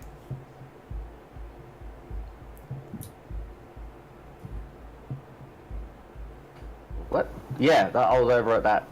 Yeah, so you were looking at the mantelpiece and all that sort of jazz?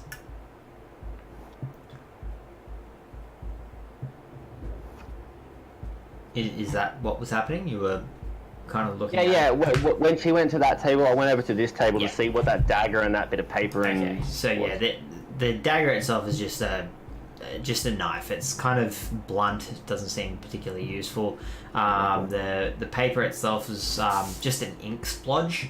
Kind of looks like someone had sort of been cleaning quills or something like that on it. Doesn't seem all that particularly interesting. But what you do find on there is 2 flasks, and the flasks themselves have labels on them, and they are... Ooh. Alchemist's Fire. Fuck yeah, Daryl. Were both the flasks of Alchemist's Fire? Yes, so there was 2 flasks of Alchemist's Fire, both of them labelled accordingly. Quite clearly something that was probably sold, or at least a material for some kind of alchemical / enchantment. Can I grab anything of interest off the table? Alright, so basically what's just happened is what you've heard and everything else. You can grab stuff, but it's with everyone being back home. Let me just quickly jot this down. It would take 5 seconds to quickly grab anything that looks interesting, like that little packet bag, the coins. There's nothing in it. There's no coins. They're little wooden discs. Yeah. So and the card. You could. Let me sort of just roll into it, because what's happened so far is while you were looking at the desk, Gramps was looking at the mantelpiece. So as you were reading everything, he sort of picked up the 2 flasks of Alchemist's Fire off the mantelpiece. As far as what's on the desk, the only thing that's really get rid of that. Let's close that.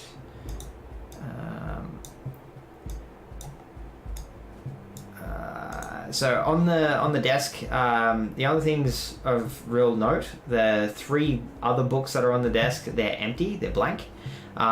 There's an empty pouch, has a hole in the bottom of it. Collection of wooden discs. You've got candelabra, a well and truly oversized quill, and a dried up ink pot. and you have the 2 vials. They are a stoppered. They do have a clear-ish, translucent, greenish liquid in them. I grab them. Yep. Okay. So add that, and then the tarot card is the Fool, and as I said, it's painted in the same way that painted to look like a top-down version of the previous room, but depicting that a large green humanoid is extricating itself from underneath one of the cabinets, and there is a man that is covered in stitching crawling out from underneath another cabinet. And you saw that just as you heard what you heard. And with that, if we're all back. Yep. Bonnie, you're back? Yep. Yep. Thaven, just where you are real quick, roll me a quick perception check. So there definitely wasn't any notes on the desk. No notes. Just the book. So from where you are at the moment, which your detect magic spell would still be running, because I'm pretty sure it's 10-minute duration, isn't it? Let me double check. Actually, that wouldn't matter. But you do notice that there is something dangling from under the bed. It kind of looks like a small bag of some variety.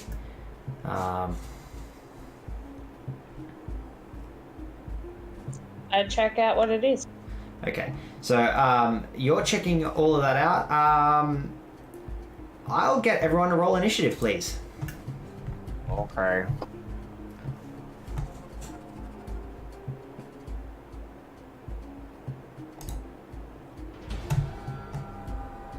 How did I get such a low roll? Is you bad? No.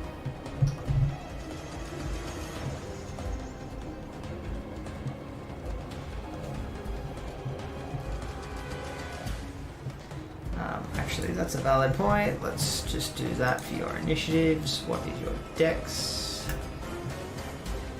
1, 8.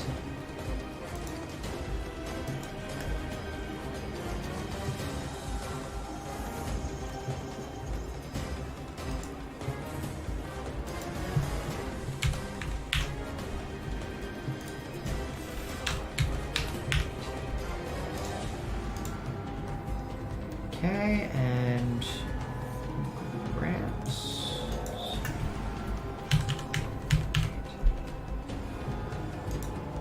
Grants, let's have a quick look at yours. Yours is 112.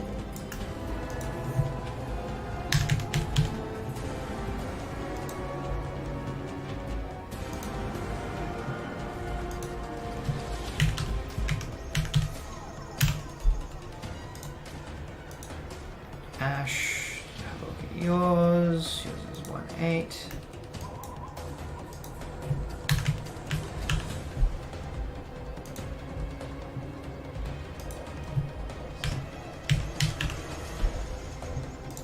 Alright, welcome back just in time to for us to get into combat. So I've just added in your dexterity modifiers into your initiative things so that it actually breaks things down into individual turn orders, so we don't have two people operating on exactly the same turn unless they both have the same dexterity skill level check thing. Anyway, yeah, with that, the trollish looking creature over here, he gets up and looksy.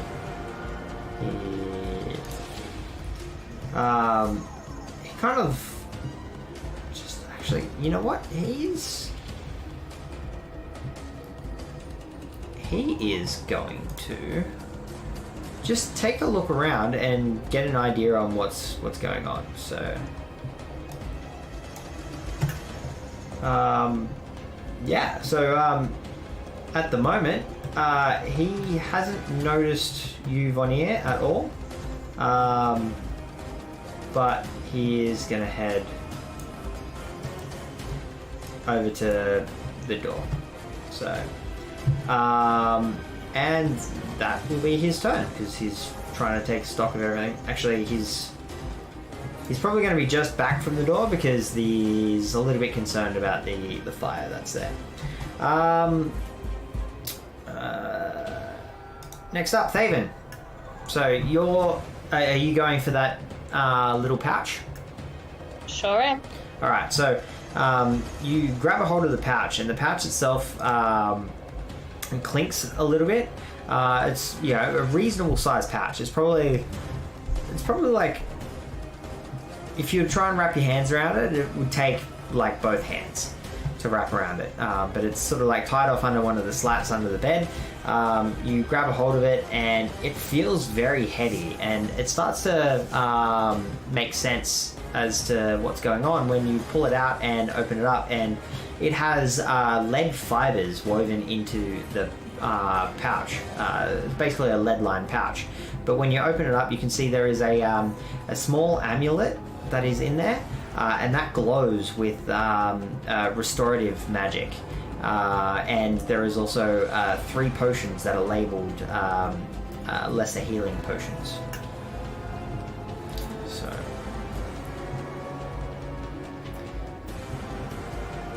can I get a copy of? I take it. Can I get a copy of everything in there?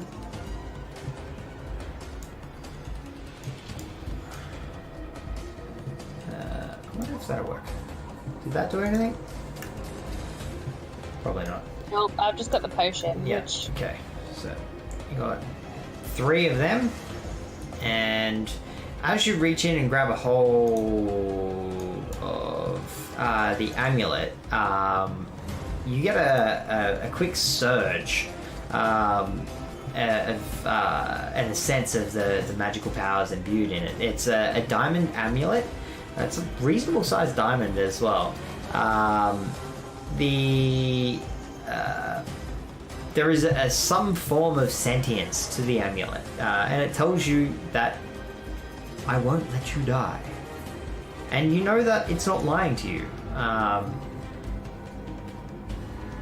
But yeah, you get the sense that in a dire situation, it'll help bring you back to some degree. Ooh. So yeah, they're the 2 things that you have. With that, that would be 5 feet of movement to do that, and your action. So you would currently have 20 feet of movement left to go.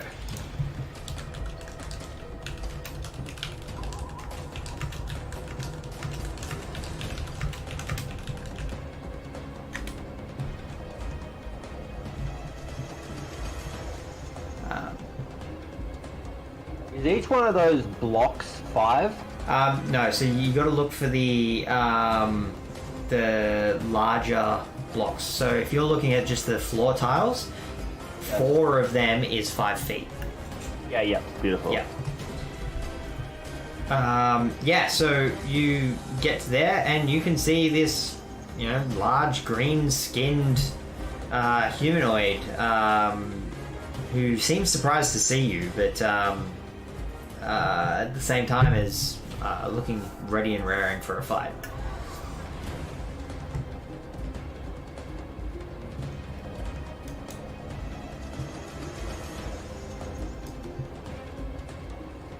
Yeah, right. Yeah, I was just thinking because of the half blocks. Yeah, it annoys me that I can't disable that, but it does help in some situations. So, is that your turn? Yes, it is. Alrighty then. So next up it is Gramps. Alright, so I don't know what's out there yet. You have no I'm idea. just holding on my little glass vial thing. You have definitely heard the noise of it getting up, and you've heard like some guttural speech that you didn't understand, and you heard shattering glass, and you also heard some kind of electrical discharge. Gramps goes, I wonder what that is. Wait, what was that? 5, 10, 15. Hey, Thaven, what the? Holy crap! And then just out of instinct pegs the fucking one of the vials of acid, of flamey alchemist fire at the huge Yep. roll. Alrighty, so just roll me a D20.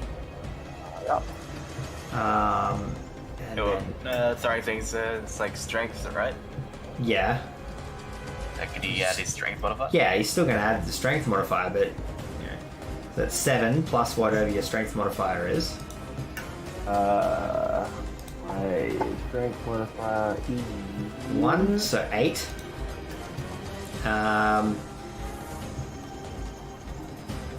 8, and unfortunately, you throw the thing and it sails past. Actually, no, it slams into the crates that are next to it, shattering, and yeah, the crates start to burn a little bit brighter, smoldering a bit more as the shattering glass erupts in more flame. That's your action.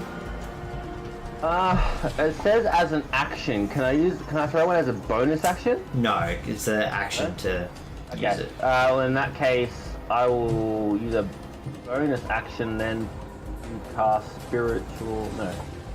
Sacred Flame. Okay.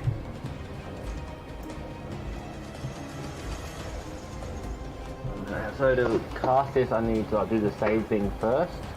Yep. You can't do Sacred Flame because What's the reason? it's a cantrip.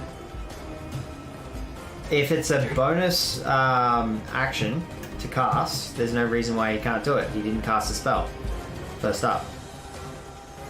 No, you use an action to throw the vial. Yeah, It's a but if it's a bonus action to Sacred cast, if Sacred Flame has a bonus action cast, No, sorry, not? it's one action. Okay. Sorry. that's fine. Okay, yeah, I can't do that. Fuck. Okay, and I will pull out my crossbow. You can't use an action. Yeah, that's an action to draw. God damn it. That's no act thing. Plus, you got a Okay. shield anyways. So You grab. could go in front of it, and you could also use your spiritual weapon. That's a bonus action cast. Oh yeah, thank you. There's something I can do. Okay. Then I will use my spiritual weapon. Where are you, you little beggar? Get this booger. Oh, where is no? Sorry, I'm not finding this for some reason. It's definitely in there. Yeah. Lightning bolt and what level cost is that? I think it's second level, if I remember rightly. Yeah. Oh, because it's a life domain spell. That's why. I was looking at the wrong one. Wait. And here, I'll just cast one. Man. That's a miss, unfortunately, but your spiritual weapon blinks into existence. Your Razan Shuriken looking thing. Yeah. My Beyblade. Yes, your Beyblade. Yeah, I'll probably. Can I move it? What is that? 5. I'll move it within 20 feet. Can I just put it to the right hand side of him so it's not in the way? Yep. Sweet. And then I will go nope and move one more there. And Yeah, okay, so you'd actually be moving to there. I just moved you off Oh, yeah. half. If you're moving your token over the top of someone else's token, just move it halfway over so that you can still grab a hold of it and easily move it off. Otherwise, you've got to move tokens to get to your token. It's a little bit janky. Alrighty then, Vonnier, your turn. So currently, the stitched together man can see you, but the troll itself doesn't seem particularly intelligent and didn't notice you. What do you do?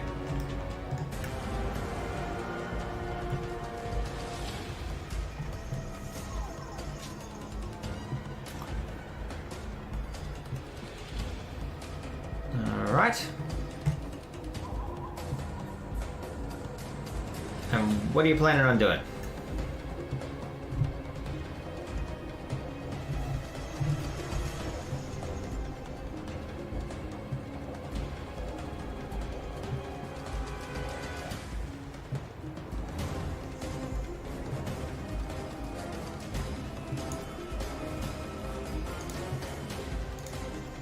Vonnier, what are you planning on doing? Mic muted. Yeah. Alright.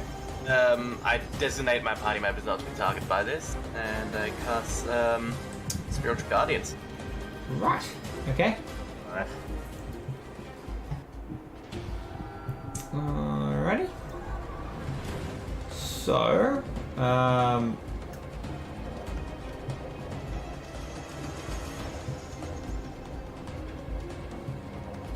there you go. So, yeah, what do your spirit guardians look like, by the way? Rocks. Describe them to me.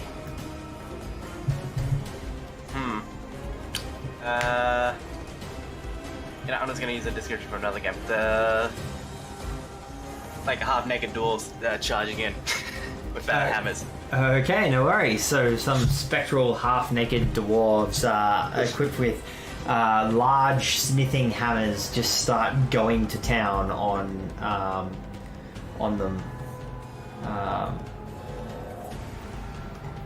Alrighty then, and with that, oops, might help if I actually add them into the thing. So, sorry, it is currently.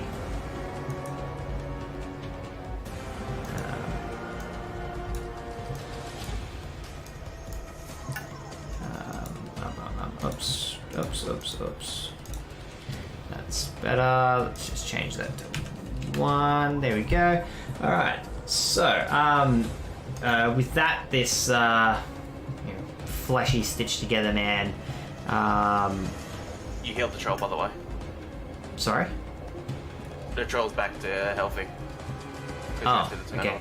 How much was it? 5. Because it's this regen. Yeah, no, that's fine. Fix that. Alright, yeah, so it comes clambering up over the top of everything, charging on over towards you, Vonnier, and yeah, don't need to worry about that. It slams at you twice. That's what it does. It's a hit and a miss. And yeah, so you take 14 points of bludgeoning damage as it slams its big meaty fists into you. And with up to you, Ash, what are you doing? I'm going down here.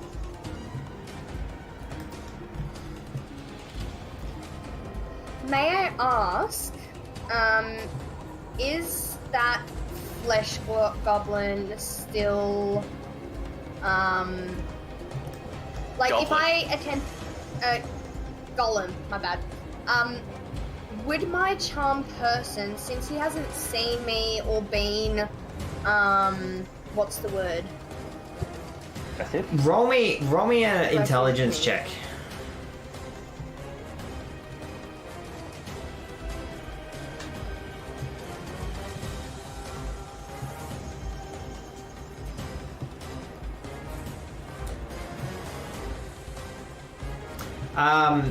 looking at this thing, it does not look like it is a creature. It looks like a construct.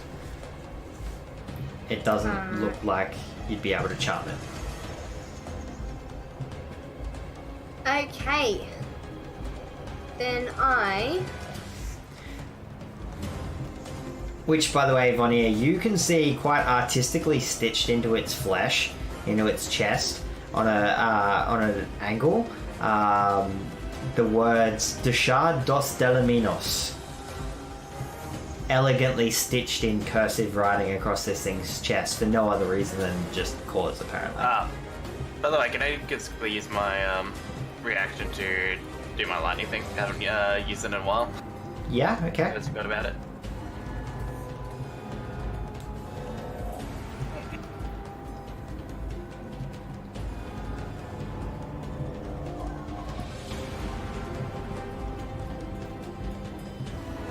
So yeah, the lightning hits it and actually seem to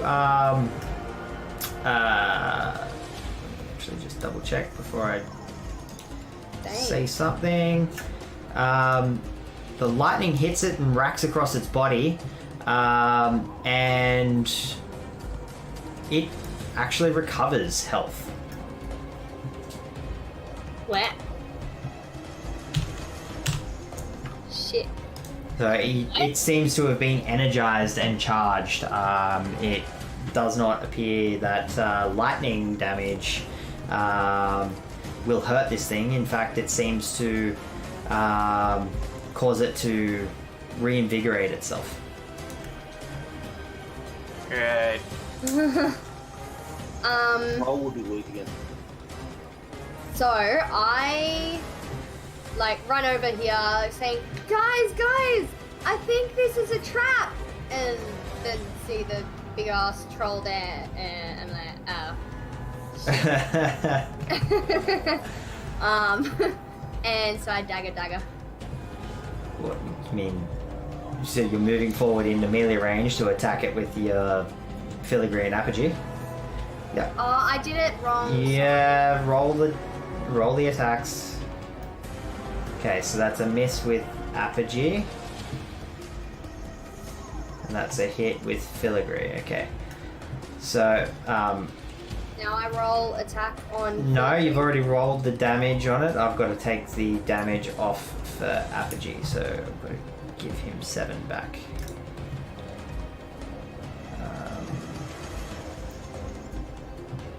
How do I get 2 + 5 twice? It's improbable, but not What impossible. about sneak? Did you get sneak damage? You need to roll the sneak damage. That's a separate roll button on your sheet. We set that up.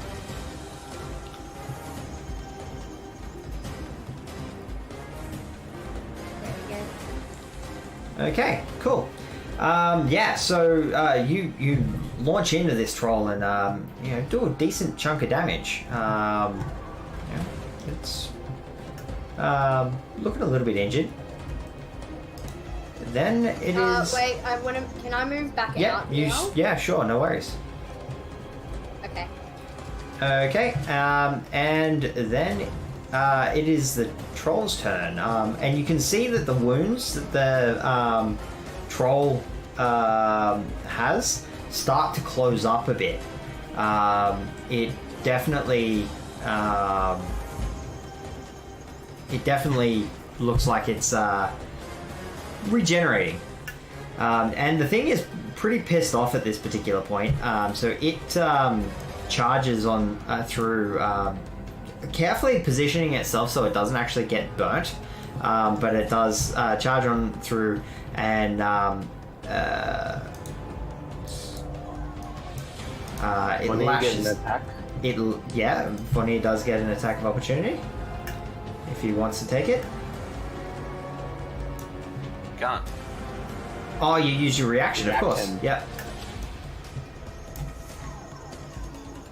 Okay, so it lashes out with a brutal attack on Thaven, biting Thaven once and then like lashing out with its claws twice. Thaven is taking a bit of damage. It's cool, guys. I have 10 health potions. 10? Holy shit. I forgot that I had some already. Someone's been stockpiling. Yeah, and that's its turn. Thaven, you're up.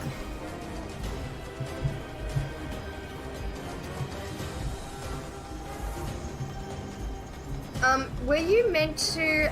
Did you add a vial, 3 vials of green liquid? To my No. sheet? Oh, I thought you were talking to me for a second. No. 3 Eli? vials of green liquid. I'm pretty sure you added them.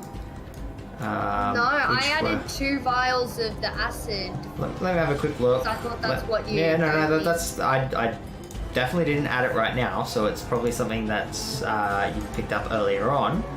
Let me have a quick look at it. Am I at a disadvantage if I try and shoot the troll from here? Okay. Yes, you would be disadvantaged. Yeah, just delete the acid vial. This is the vial of green liquid that you picked up. Okay, thank you. I think that was just an issue with the identification of it. But yeah, Was it 3 or 2? I'll just leave it as 3. If you uncork the vial, you can clearly smell that it has an acrid smell, and it does seem pretty caustic. Okay, so I'm gonna cast Nature's Light on the troll. Alright. And the troll on its turn also had to deal with the spirit guardian thing. Yeah, actually valid. So Vonnier just rolled the damage for the Spirit Guardians. Now, Nature's Light. I just need to quickly understand what that spell Yeah, I actually did is. that right. I should have done the save.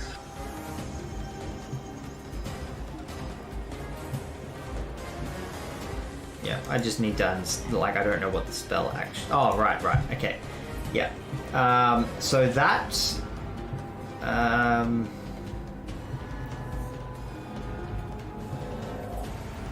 should have done a save instead of the cast. Yeah. Yeah, it succeeded anyway, unfortunately. So, yeah.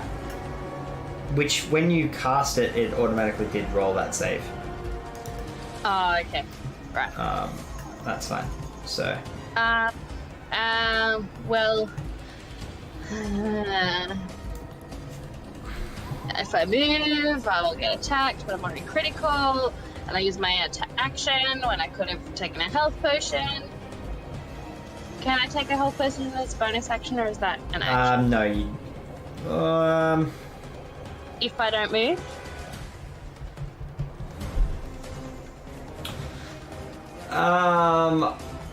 I'll tell you what, I'm gonna roll, no, actually, because of the process of casting, you don't have anything in your hands at the moment, or you've got maybe a bow in your hand.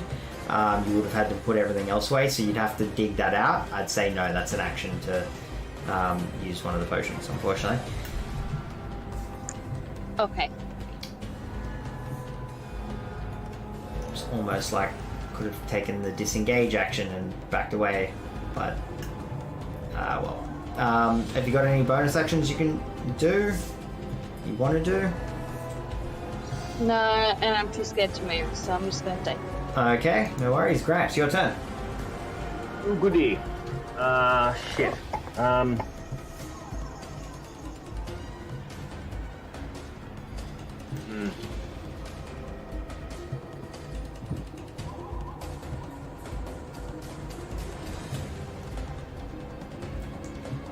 Vonnie, did you do the Spirit Guardian's damage again on the troll's turn?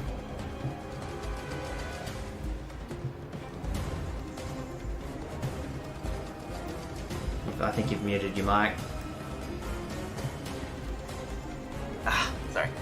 I already regularly cast it. When I first cast it, you're not meant to do the damage when you cast it. You're meant to do it on the when they start the turn into the zone. Okay. Right, okay, I understand. Yeah, no worries. So I'll skip the damage on this. Yep, not a problem. And his speed is halved, isn't it?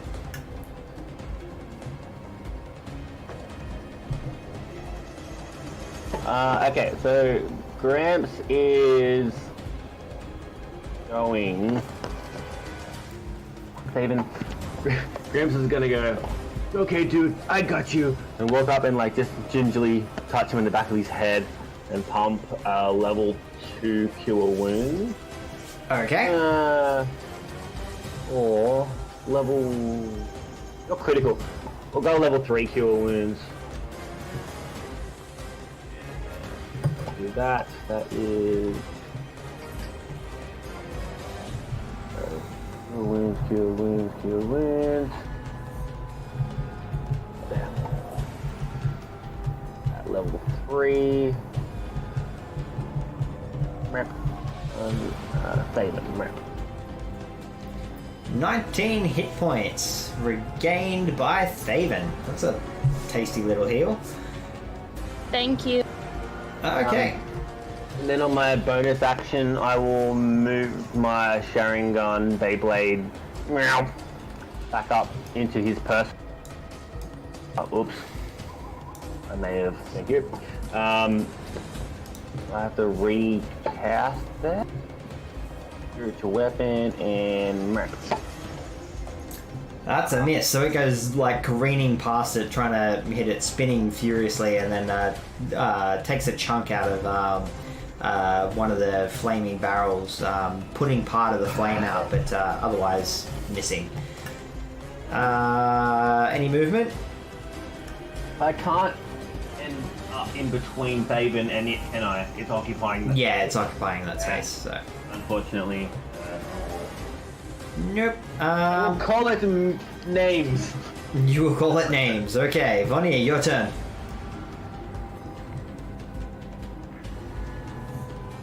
Ready?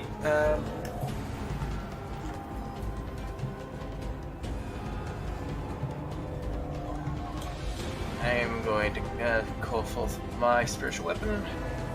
Okay. I actually don't know that I've got a token for yours. I'll just use Grant's one for now then. How dare you! I will I mean, make... it's a spiritual weapon. You tell me what you want your spiritual weapon to be, and I will make it one for you. Blasphemy! Alright. And I'll focus on patrol. On the troll? Oh, cool. Hit. So whereabouts do you want this thing, want your spiritual weapon to be occupying? I can't really mark the right side of the troll. Just on the right side? Yeah. Okay. Yep, there. Yep, no worries. And I would like to be there. Okay. That's my bonus action. And, oh, damn, I can't do that anymore. Then I'll do a,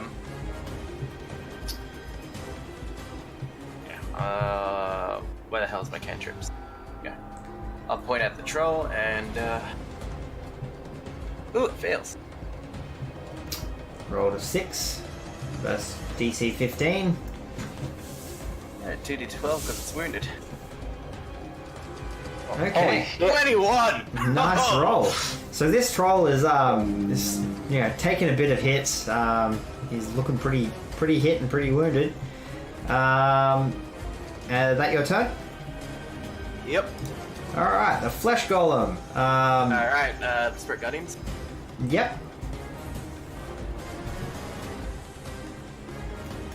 Okay. All right. So yeah, it takes a bunch of damage. from the Spirit Guardians. And it is going to punch at you twice. And it hits with one of them. It's a decent big punch to the face, kind of like throwing your jaw to the side, and like you roll with the punch a bit, but you know, it's a decent I hit. want to use Round of the Storm, but this time I'm going to use Thunder instead of Lightning. Use Thunder, yep.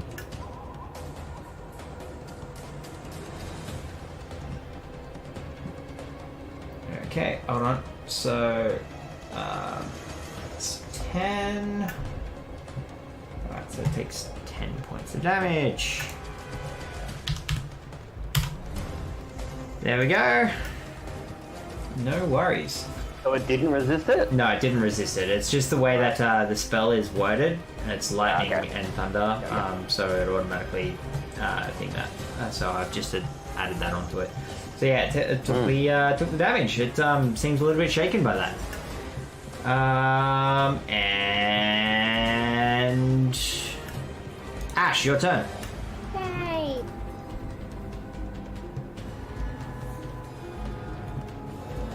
I go, wham, bam, thank you, ma'am.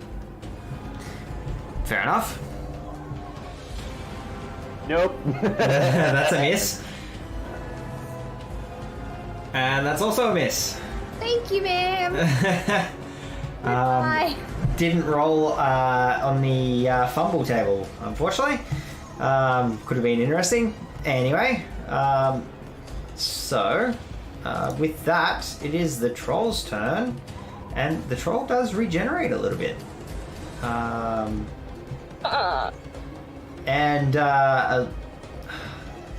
looking around and sensing what's going on, it's going to turn onto Vonnier first up, and it's going to try and bite out at him. That's a miss, and it's going to try and claw at him. I don't want to be that guy, but will he get an advantage because of... Oh, no, it's not behind, so... Okay. So yeah, he lands with one of the claw attacks. And that's 12 points of damage to Vonnier. And then, taking all of this in, he's going to turn and snarl at Thaven. No, he's not. He's gonna turn around and no. Sorry, I forgot. Spirit Guardians. Yep, roll it. Yeah. Ooh, takes full damage. 9 points of damage. Alrighty then. So, yeah, Thaven, your turn.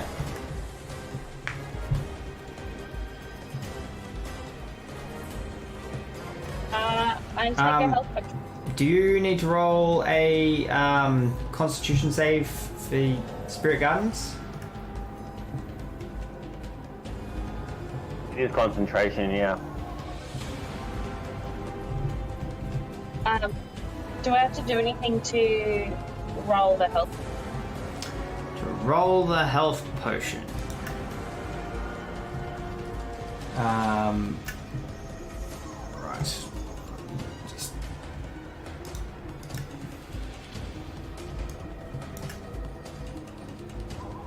Okay, so that looks to me like your Spirit Guardian's dropped. Yeah, okay.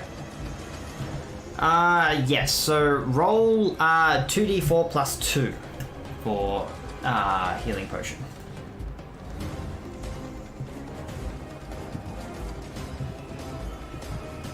Now, 6, it's hard. 4. Sorry, I don't have my mouse on me. That's fine. That's fine.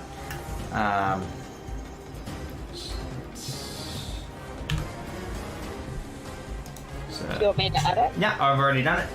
You're all good. Okay. Yep. So you've And used. now that I'm a bit healthier, I'm going to move away. Okay. And And it gets an attack of opportunity. Yeah, that's what I paused. And it's going to... oops. No, that's damage. No. Wait, what? It damaged itself. Yeah, okay. no, I get rid of that. But take 13 off that. That's not right. It just smacked itself in the face. Ah! Critical miss.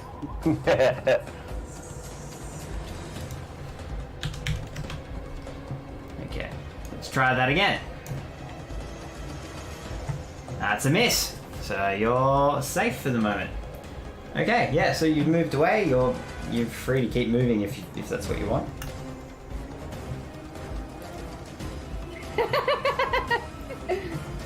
Which where you're standing at the moment, there is a door there, but I'm stood with my back to the door. yeah, It's fine. that's fine.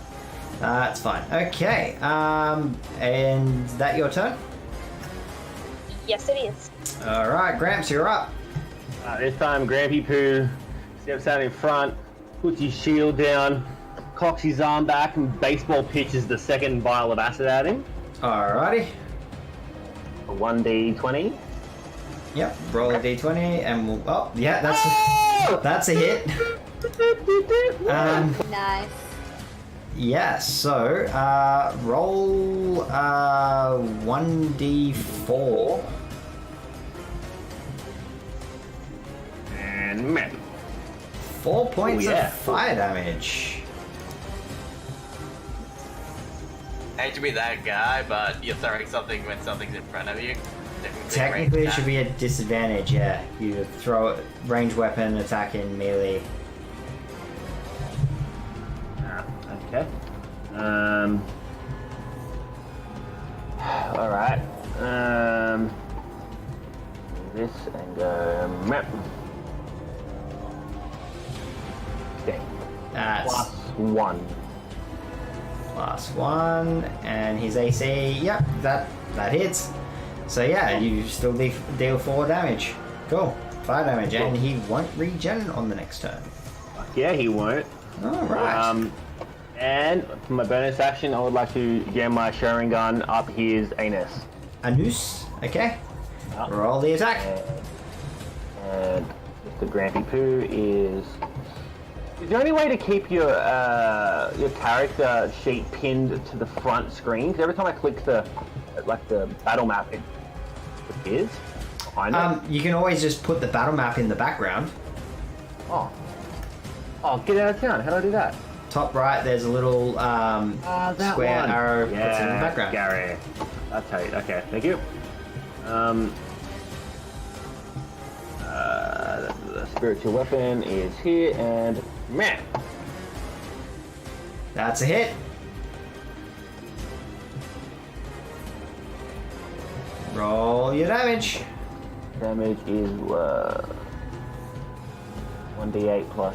Meh. 9 damage, baby. 9 points of damage. Okay.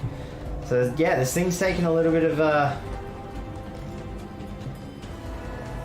beating. Yeah, a little bit of a beating.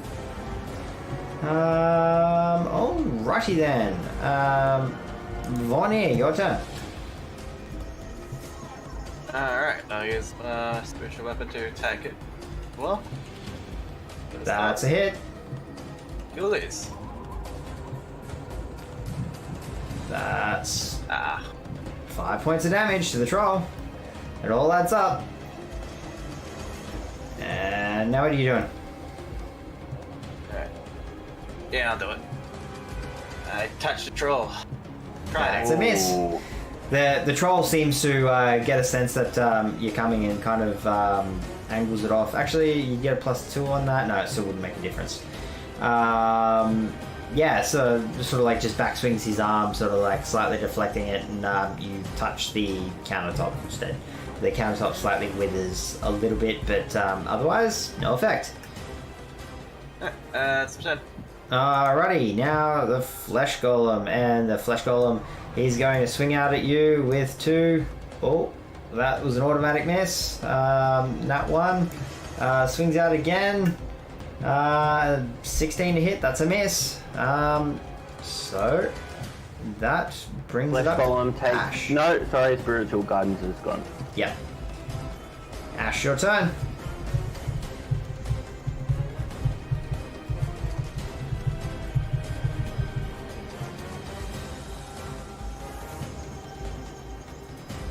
Damn. It's a good hit. Oh, it's taking some wounds. Don't forget the critical. The Yeah, roll your sneak attack damage. I was meant to do sneak attack first. I went to. Yeah, pull roll. back. That's fine. Roll your sneak attack. Oh. Okay, and Fucking hell! You do some damage, Joe. yeah, and yeah, this troll is looking very badly beaten up. He's definitely in a world of hurt. Boom. Yeah, and it falls to the ground.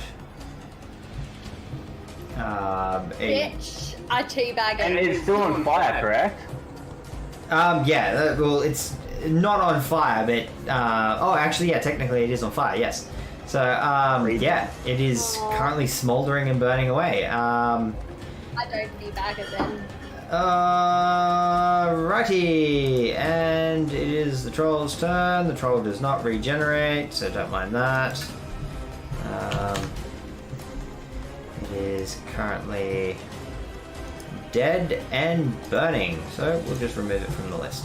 Thaven, you're up. Okay. I'm gonna move forward and shoot the other guy with an arrow.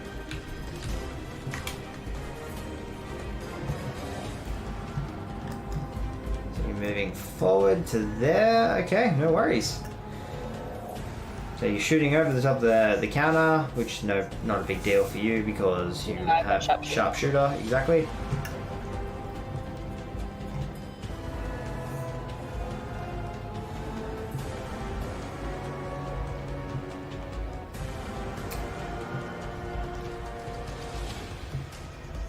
I like that. You rolled a 4, and that's still a hit. Yeah, so you shoot the thing. Yeah, so it's yeah, it's starting to rack up some wounds as well. It's getting up there. Is that your turn? Yes. Yeah. No arrows for you. Okay. Looking. It is Graham's turn. Grampy Poo. Okay, now that Grampy Poo can fit through the bloody door, he's going to go stomping over the corpse of the troll, walk up behind Mr. Bonnier, and give him a little pat on the bottom, and give him a level 3 cure wound. Okay. There he is. Wounds again. I've lost it. There it is. The wounds. Then with me. And that one. Yeah. Oh, 26 points. Nice. It's nice having the life cleric on your party. Yeah, it is. And then I'm going to drag my Rasengan next to or behind the Stone. Yep. And map. Still a hit. Holy crap! Yep. So easy to hit. Yep. And then 1d8 of force damage to Mr. Golem. 6 damage. Uh-huh. And that's my... actually, I'm going to keep moving over to... I think I've got enough movement. Let me check. 5, 10, 15, 20, 25. I can get to there. 30. Yep. Okay, no worries. Yep. And Vonnie, you're up.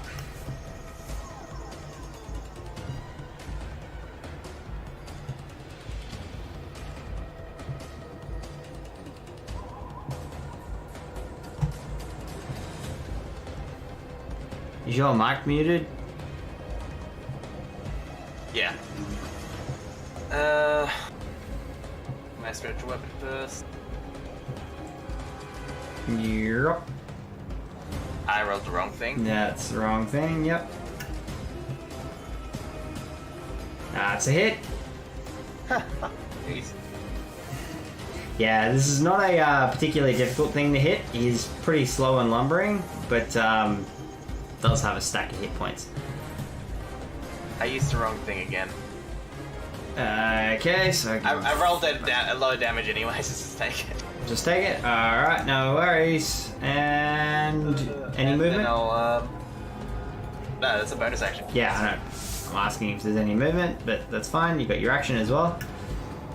Yeah, I'm guessing this scene counts as somewhat undead, so I don't really want to use a inflict wounds on it. So just sacred flame. Ah! It's undead! Ah!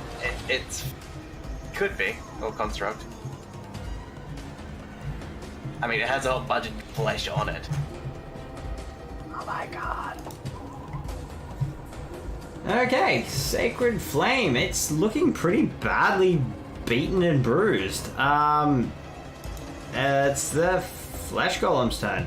And this thing's, for the most part, pretty pissed off. But actually no, it's not pissed off. It's very stoic. It's looking very stony-faced. It's kind of like just growling a little bit. Oh, actually, hold on. What's this one?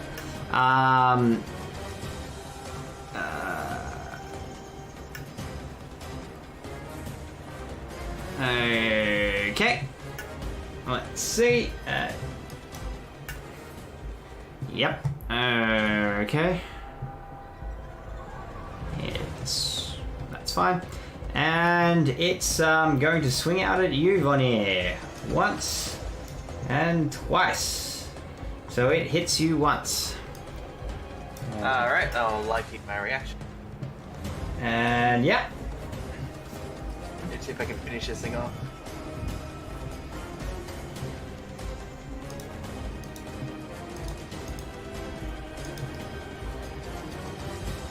Succeeded. And it takes 4 damage. Still got a little bit left in it. Yeah, okay. Ash, your turn. Hello.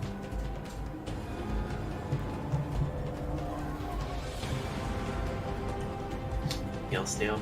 This. Excuse me, what? Kill What steal. did you You're just fucking say? killing this thing. Hey, No way it's gonna live. it's a team game. Exactly. Fuck you, I want the all kill. Get the points, douchebag. This thing in front of me, does it count as double space? It is like a waist height counter. So to jump over it, yeah, it would class as difficult terrain. Alright, I stand on top of it. Okay.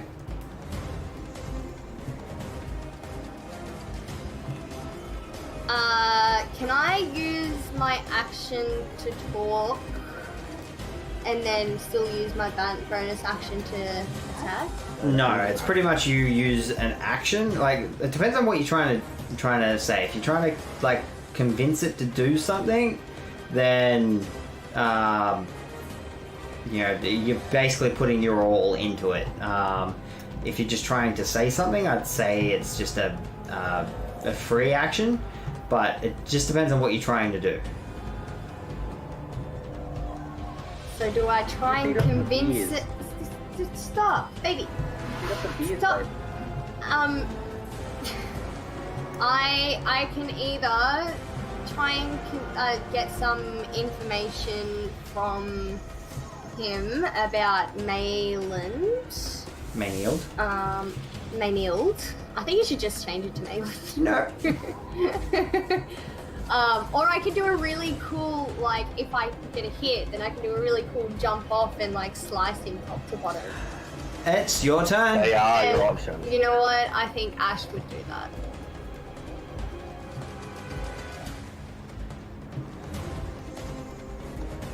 That's a hit.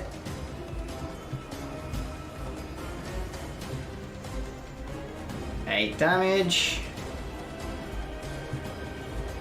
And yeah, how do you want to do this? I jump off this thing. The countertop, yep. And slash him with both my weapons. Like a Sonic the Hedgehog blade spin. Well, like, instead of doing a roll though, I like sort of go up and then like jump down and go down to the very bottom and like land sort of crouching. And yeah. So you leap forward into the air and you slice out at it, sort of diving deep with Apogee. Which, by the way, you're rolling with your offhand. Is your first thing. Oh, that's just what's on top. Yeah, filigree's your. It organizes it in alphabetical order. Filigree is your main hand. So yeah, you kind of like slash out, leap forward, pulling your main hand weapon, filigree, the beautifully filigreed sword, short sword, with the butterflies fluttering across its surface, back out of the way as you dive forward with a forehand slash with Apogee, taking the thing in the throat, diving deep into a bunch of its stitches, and the weight of it starts to slowly pull it apart. Its stitches unraveling. The last thing holding it together as you land on the ground is the decorative stitches saying Deshard dos Delaminos across its chest, before they too finally give way and its entire being crumples into meaty chunks of humanoid flesh. Yay!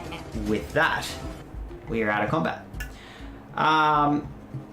So yeah, you've just slayed the fleshy golem and the troll.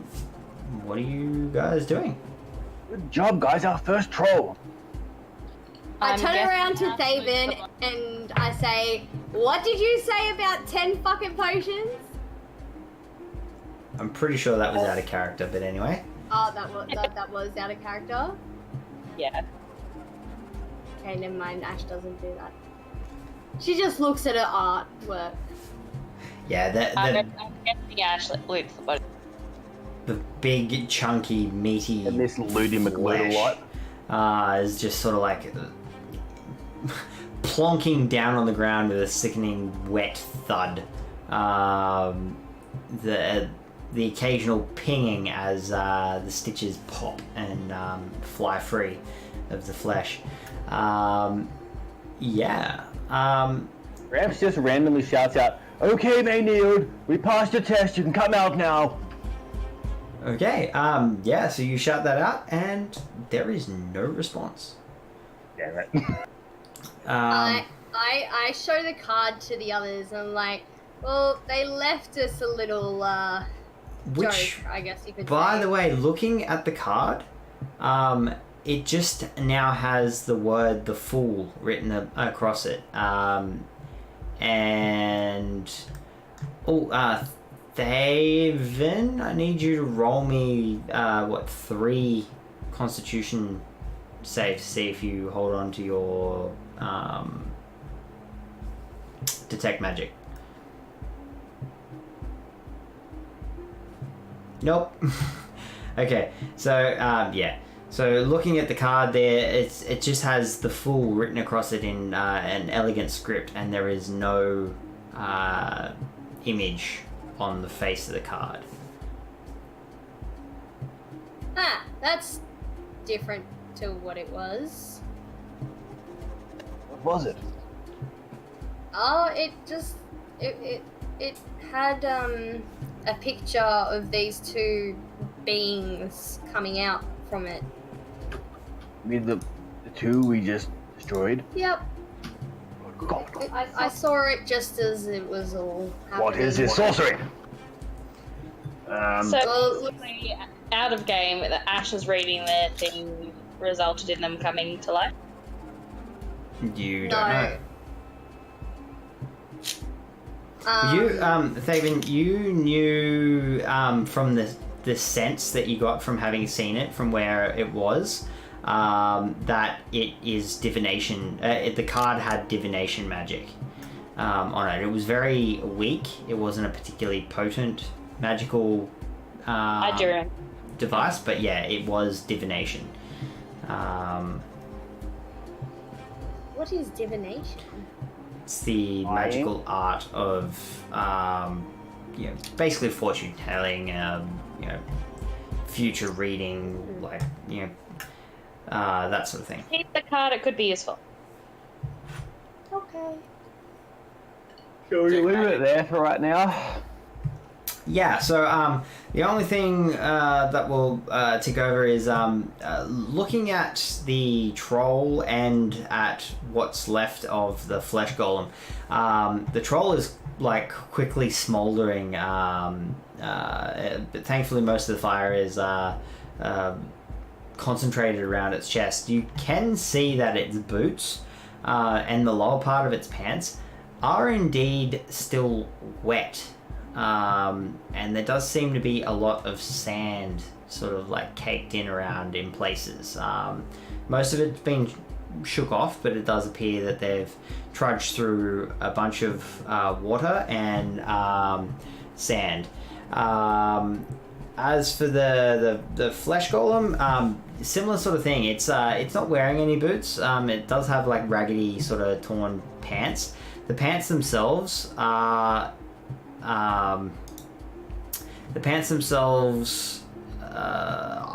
as well damp, and there is sand caked into some of the places. As far as any items that they've got on them, the flesh golem has a very badly stretched out and kind of like warped and marred from impacts silver ring kind of like wrapped around its pinky finger, and even then like it's been jammed on there almost like some kind of joke. The finger itself is definitely too big for the ring. It does bear the same sort of beholder signet sort of stylings, and the troll also has one on its finger. It fits significantly better. It's but aside from that, there are no other items on them.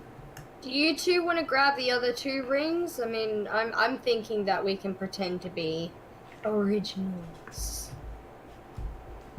You never know. I'm not sure if the one on the Mr. Flashbag over here is going to be any good to anyone. Funny, you can have that one. What about the troll one? Come on, one each. Fine. Yeah, okay, so, and you have no problems pulling the ring off. You get it quite easily. It's not that hard to take the ring off. It seems to be fairly like it's pretty large compared to your hands, but it would fit loosely over like a gauntlet. The troll's hands are significantly larger than what yours are, but aside from that, yeah, you now have one of those rings. I gotta add it into my Probably the easiest way to do it would be to take it from Ash's one. Where is it? Where is the ring? Where? Just scrolling up. I can't see the ring. Yeah. I think when you gave it to me, it might have taken it from her, because it did say in the chat thing that she gave it to you. Yeah, okay, so let's check Thaven's real quick. Yeah. Okay. Oh, okay. So we should be able to go drag one over and oh, there you go. It does. That's pretty cool. Saves doing duplications. Alright. Well, where is that? Find that again, and then I'll put that one there. And then if I put that one over there, oh, it does the same thing if I drag it over there. So I'm going to have to create it again. Yeah, that's right. I will suss that out for next session. But that's where we're going to leave it for tonight. So I hope everyone has enjoyed themselves. And yeah, we are going to continue on with Jason's campaign on Sunday at 7:30 Australian Eastern Daylight Savings Time. Hope to catch you all then. In the meantime, feel free to go and check out the YouTube channels. It's got all of our previous Ojit's Tower content and most of our previous Lost Minds of Fan Delver content. I think there's just like 1 or 2 episodes that I've got to edit and upload, and then we're up to date on that as well. Yeah, it's well over 100 hours worth of content now up on YouTube, so I'm pretty pleased with that, all in all. I know we are still working on doing some recap, getting recap information together, and then we'll do 10 episode recaps, just for people to be able to catch up quickly, if that's something they're interested in doing. And I have already been asked to convert it across to podcast. That's something I will look into in the future, but it is something on my mind as well. But yeah, with that, we'll catch you next session. Oh, goodbye now, goodbye. Bye. See yous. Don't forget to smash that like button, and while you're down there, leave us a comment and subscribe. Lion? Don't forget to hit that bell button. Yep, do that one.